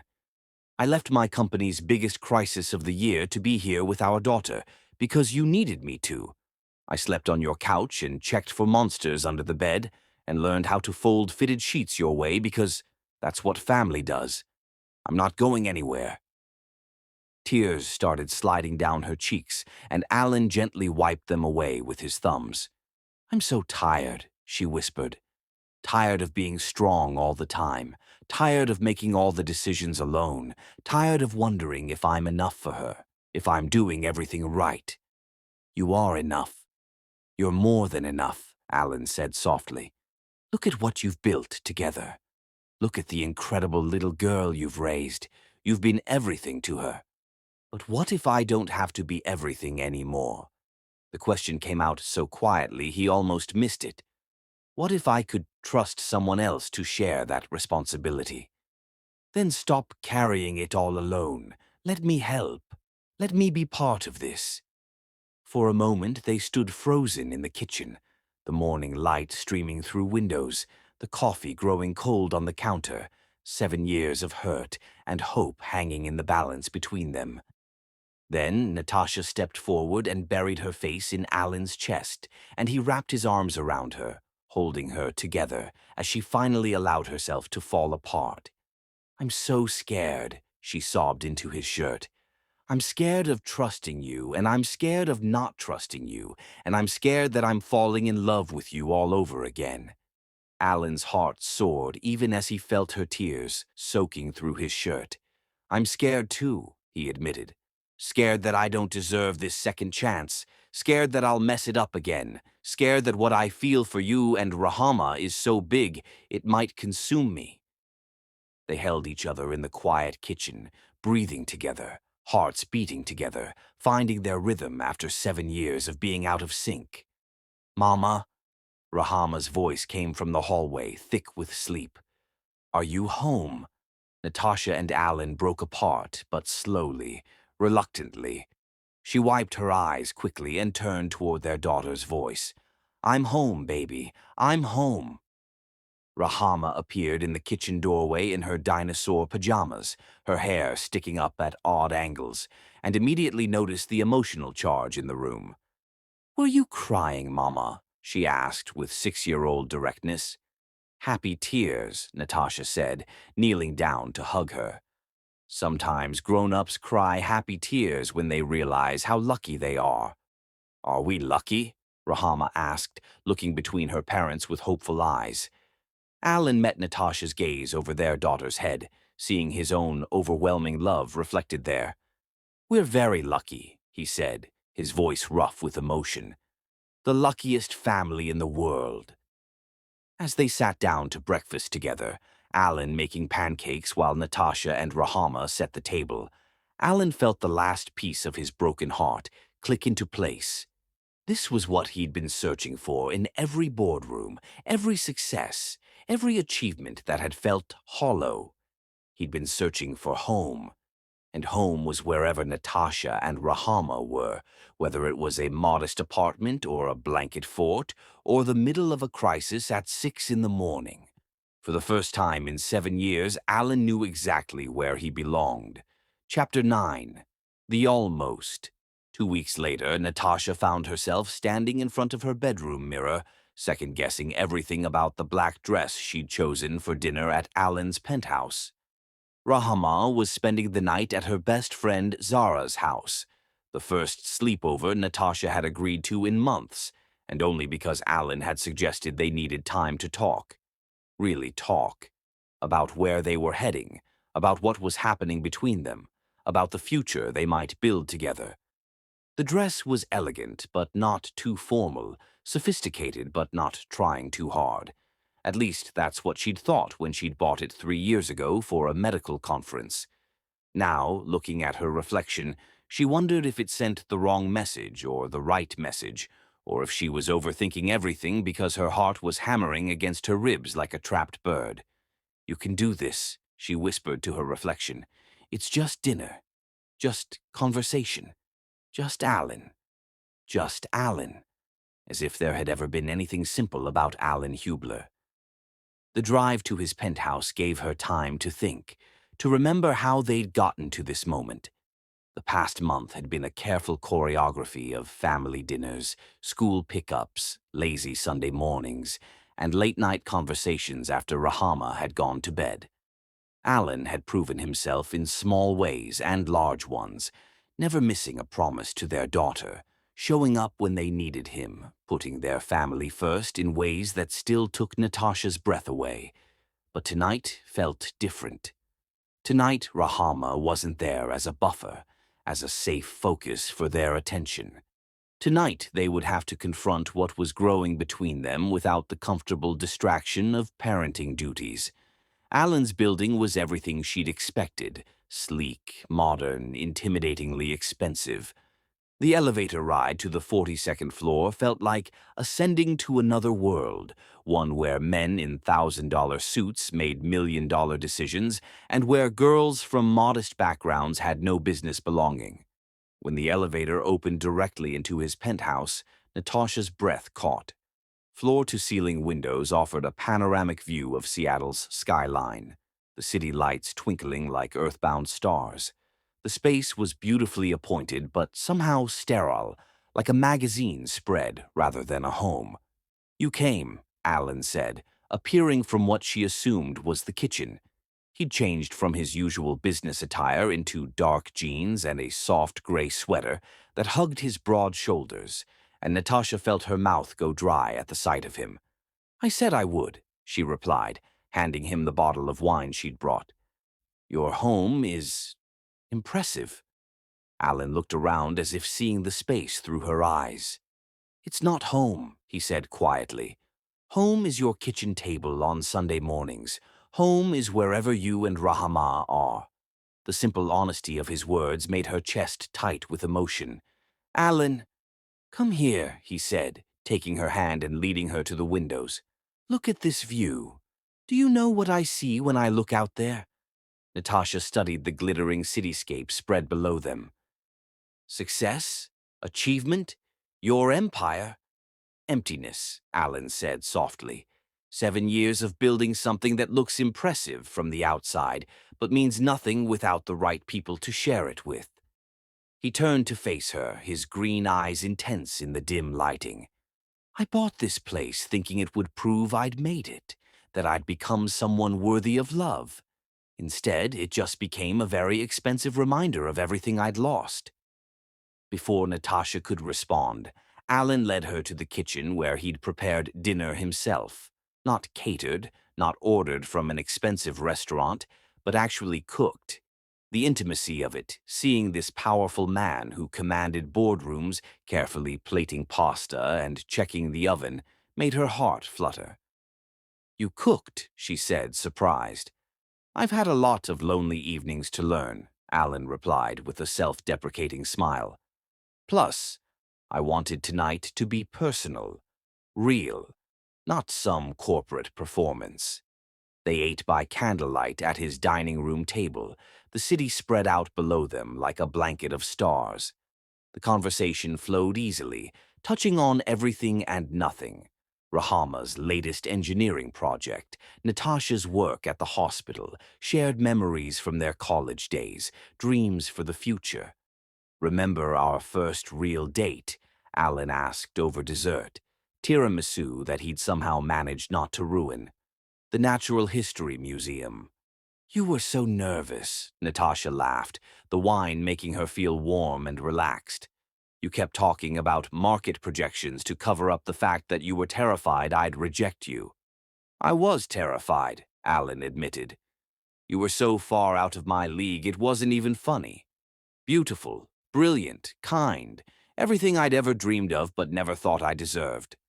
And now, Alan reached across the table to take her hand. Now I know I don't deserve you, but I'm hoping you'll give me the chance to earn the right to try. After dinner, Alan led her to the living room where he'd set up a playlist on his sound system. The first song that filled the air made Natasha's breath catch. At Last by Etta James, the song they'd danced to in his tiny apartment kitchen 7 years ago when they'd been young and in love and convinced they had forever. Dance with me, Alan said, extending his hand. Natasha hesitated for just a moment before accepting, and then she was in his arms, swaying to music that carried the weight of their entire history. Alan held her carefully at first, as if she might break or disappear, but gradually they moved closer together until there was no space between them. I missed this, Natasha whispered against his chest, breathing in the scent that was uniquely him, expensive cologne mixed with something warm and masculine that made her head spin. I missed everything about you, Alan replied, his voice rough with emotion. The way you hum when you're concentrating, the way you laugh at your own jokes, the way you fit perfectly in my arms like you were made for me. They danced through 3 songs, holding each other in the dim light of his living room, 7 years of separation melting away with each step. When Alan tilted her chin up to look at him, Natasha saw her own desperate longing reflected in his eyes. Natasha, he whispered, her name a prayer on his lips. I know, she breathed, rising on her tiptoes as he lowered his head. Their first kiss in 7 years was everything, tender and desperate, sweet and hungry, full of apology and forgiveness and promise. Natasha felt herself melting into him, her carefully constructed walls crumbling under the assault of sensation and memory and overwhelming love. I love you, Alan whispered against her lips. I never stopped loving you. I love you too, she admitted, the words torn from her heart. God help me, I love you too. What followed was inevitable, beautiful, devastating in its perfection. Alan made love to her with a reverence that brought tears to her eyes, worshipping her body as if she were sacred, as if he were trying to memorize every curve and hollow, every whispered endearment. 7 years of longing poured into every touch, every kiss, every moment of rediscovered intimacy. Later, curled against his chest in his king-sized bed, Natasha felt more complete than she had since the day he'd left. Alan's arms around her, his heart beating steadily beneath her cheek, the warmth of his skin against hers. It was like coming home after a long, painful journey. Stay, Alan whispered into her hair. Stay forever. I'm here, she whispered back, and for that perfect moment it felt like forever was possible. But morning came with cruel clarity, sunshine streaming through floor-to-ceiling windows that offered no privacy, no shelter from the harsh reality of what they'd done. Natasha woke in Alan's arms, surrounded by luxury that felt cold and foreign, and panic began to creep in around the edges of her contentment. Alan was still sleeping, his face peaceful in the morning light, looking younger than his 35 years. He was beautiful, successful, powerful, everything any woman could want. But as Natasha looked around his sterile penthouse at the evidence of a life built on ambition and achievement, doubt began to poison the perfect memory of their night together. What was she doing? She was a single mother with a modest apartment and a daughter who depended on her completely. What place did she have in this world of corporate power and endless ambition?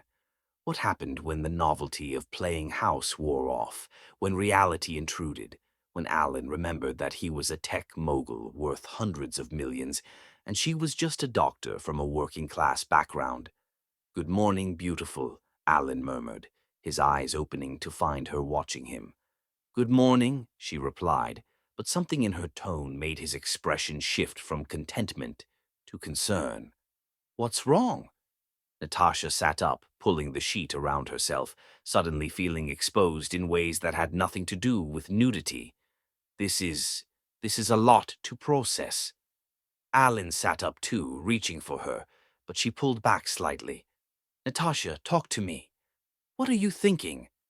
"I'm thinking that last night was incredible, but morning always comes, and in the morning you're still Alan Hubler, tech mogul worth hundreds of millions, and I'm still a single mother who lives paycheck to paycheck and whose idea of luxury is buying name-brand cereal."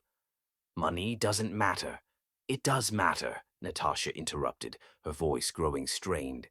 "Maybe not to you because you have so much of it that you can't even imagine what it's like without it. But I live in the real world, Alan.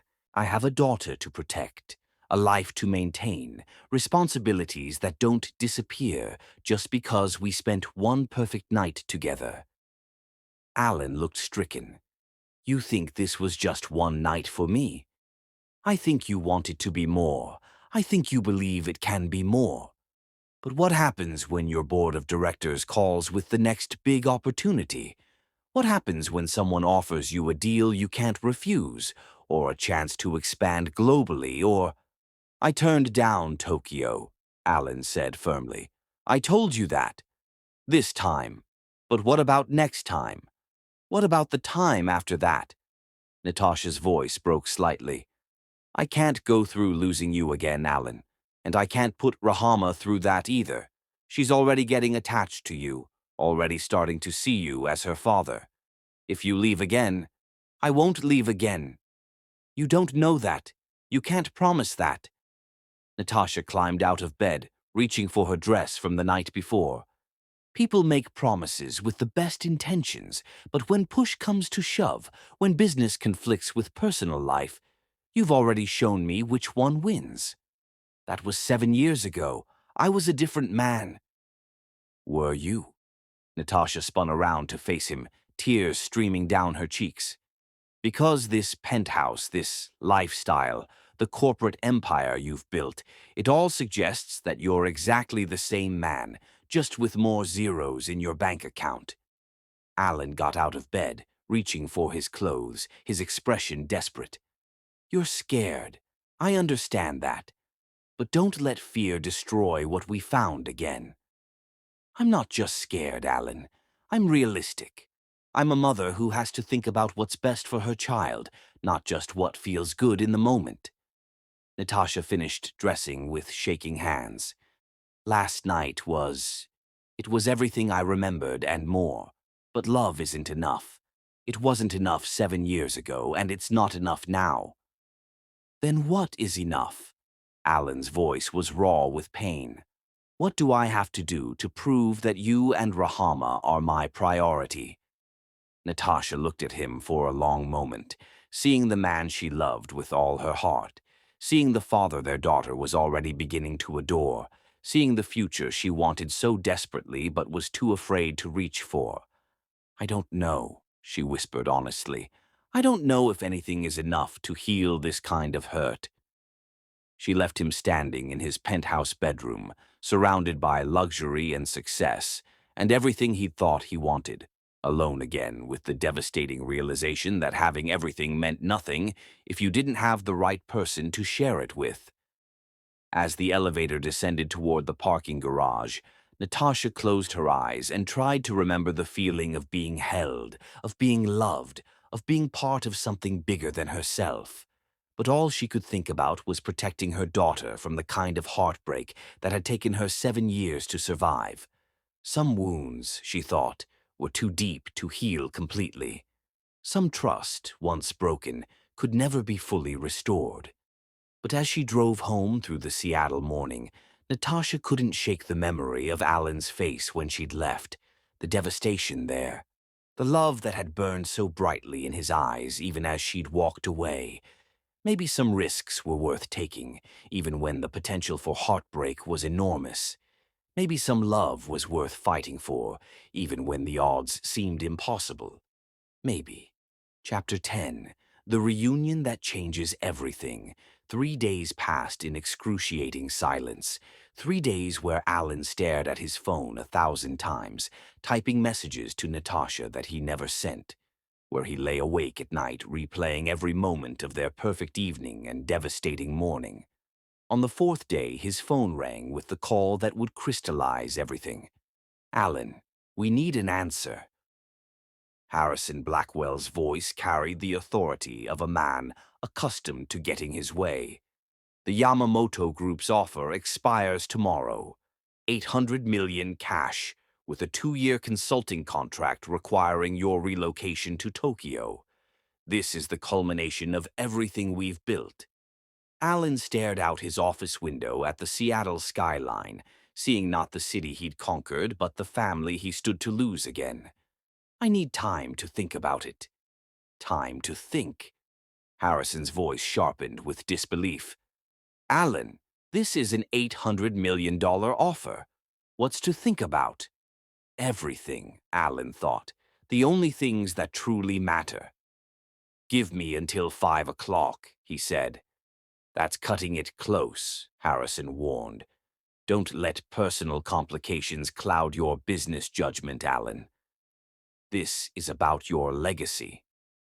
After hanging up, Alan sat in his corner office and felt nothing but emptiness. $800 million. More money than he could spend in 10 lifetimes. The validation of every sacrifice he'd made, every relationship he'd damaged, every night he'd chosen work over life. And all he could think about was Rahama's laugh, Natasha's tears, and the way home felt like their kitchen table on Sunday mornings. His assistant buzzed through the intercom. "Mr. Hubler, there's a call for you from Roosevelt Elementary. They said it's about Rahama Davis, and that you're listed as an emergency contact."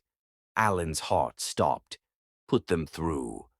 "Mr. Hubler, this is Ms. Rodriguez, Rahama's teacher.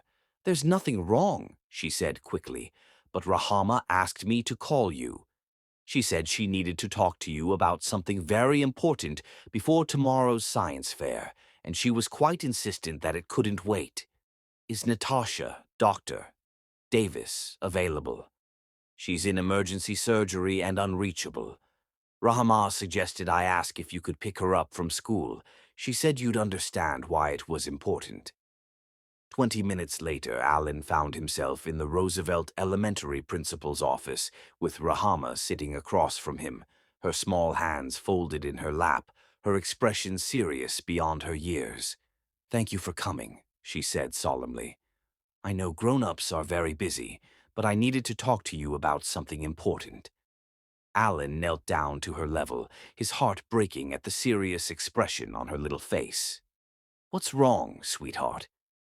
Rahama reached into her backpack and pulled out a crumpled piece of paper, a flyer for her school's science fair. "The science fair is tomorrow, and I finished my project. It's really good, and I worked really hard on it, and—" Her voice began to waver. "And I wanted to invite you to come see it." Alan felt his chest tighten. "Of course I'll come. I wouldn't miss it for anything." "But that's not the important part," Rahama continued, her green eyes, his eyes, serious beyond her years. "The important part is that Jimmy Castellanos said his daddy can't come to the science fair because he has to go to Tokyo for work, and Jimmy is really sad about it." Alan's blood ran cold. Tokyo? Yeah. And then I got scared because what if you have to go to Tokyo too? What if you disappear again like you did before I was born? Tears started sliding down her cheeks. I heard Mama crying last night, and I think she's scared too. I think she's scared that you're going to choose work over us again. The words hit Alan like a physical blow. His 6-year-old daughter had articulated the exact choice he was facing. Rahama, he said softly, taking her small hands in his. Can I tell you something very important? She nodded, wiping her nose with the back of her hand. I did choose work over you and your mama once, a long time ago, and it was the biggest mistake of my entire life. I missed the first 6 years of your life because I thought building a company was more important than building a family. I was wrong, so wrong that it took me 7 years to understand just how wrong I was. So you won't go to Tokyo? Alan looked into his daughter's face, this perfect, brilliant, beautiful child who was half his DNA and all his heart, and felt the last piece of his broken soul click into place. I won't go anywhere, he said firmly. Not Tokyo, not anywhere. You and your mama are my home now, and I'm never leaving home again. Rahama threw her arms around his neck, and Alan held her tight, breathing in the scent of her strawberry shampoo and feeling more successful than any business deal had ever made him feel. Actually, Alan said, could you give me a few more minutes? I need to make a very important phone call, and I'd like Rahama to hear it.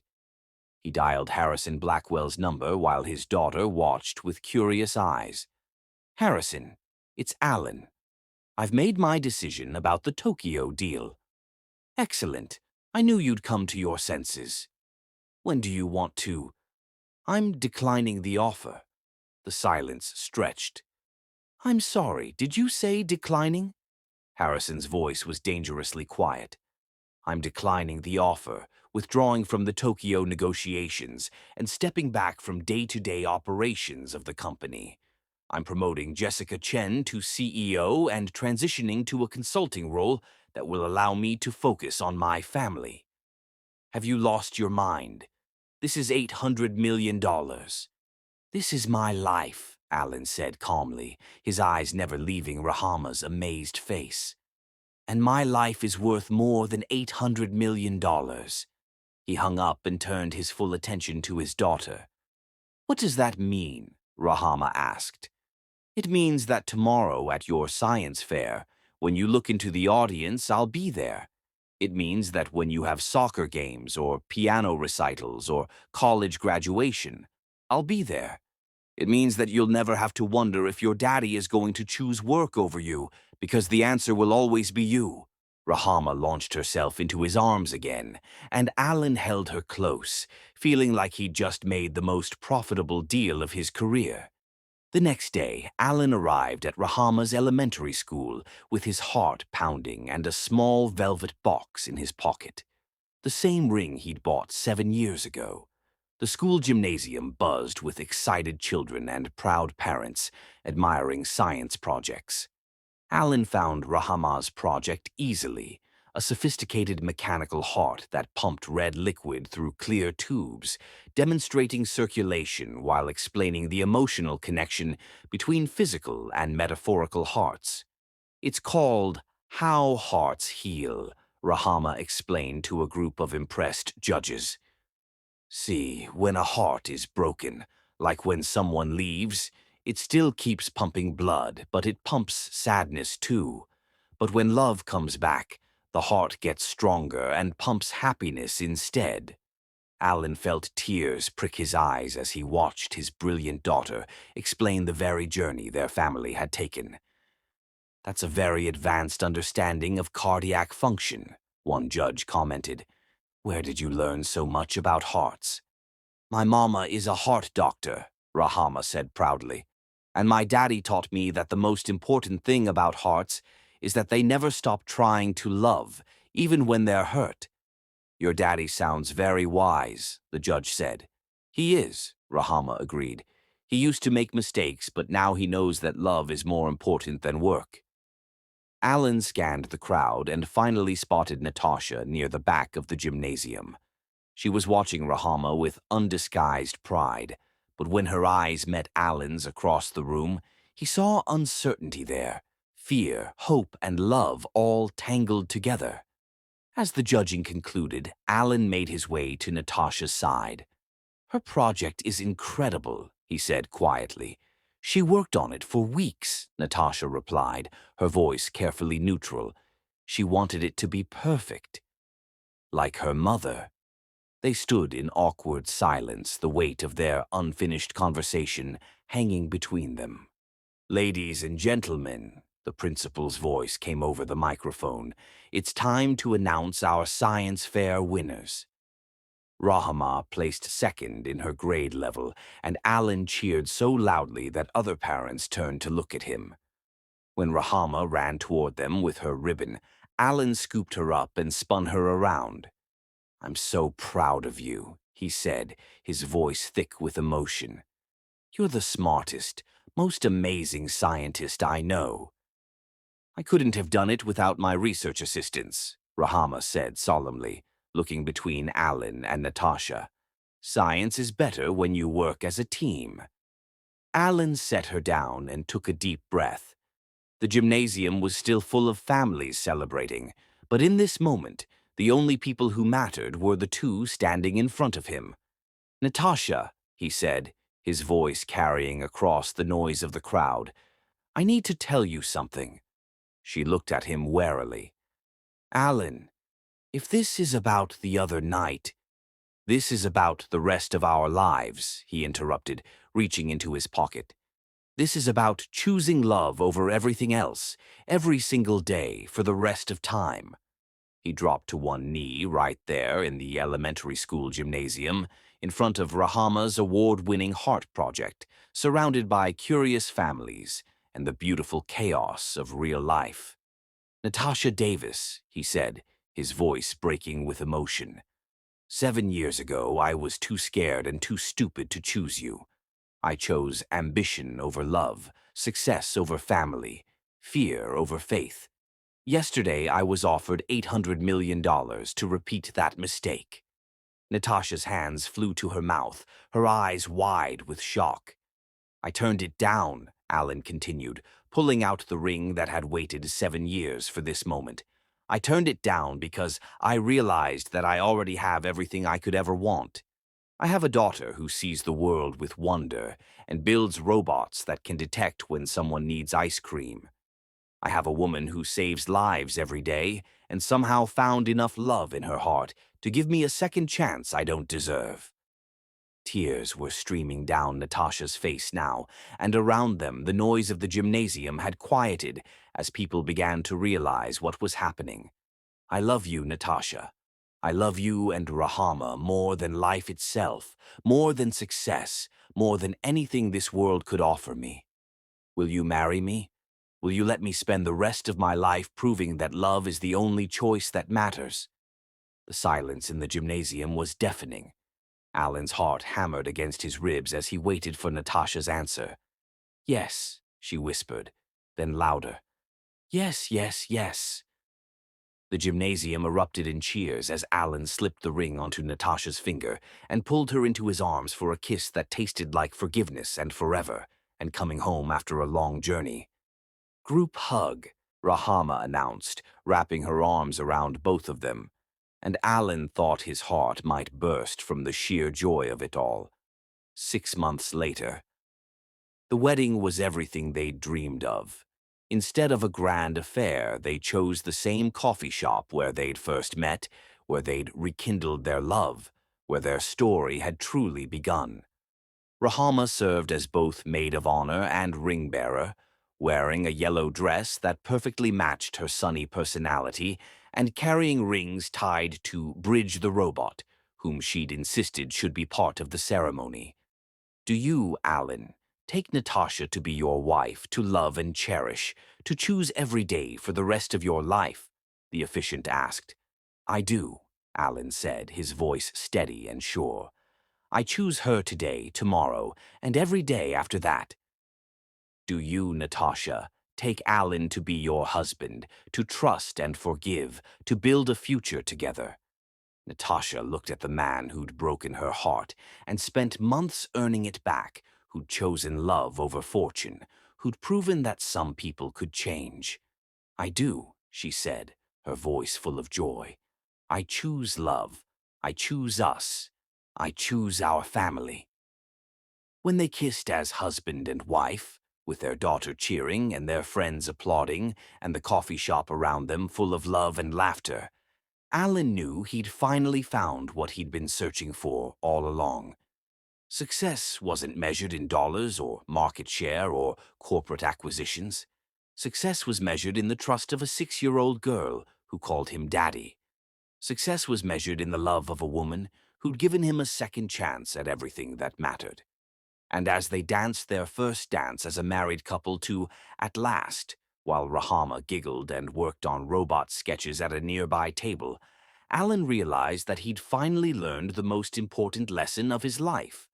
Love was the only investment that always paid dividends. Love was the only empire worth building. Love was the only success that truly mattered. And he was, at last, truly rich.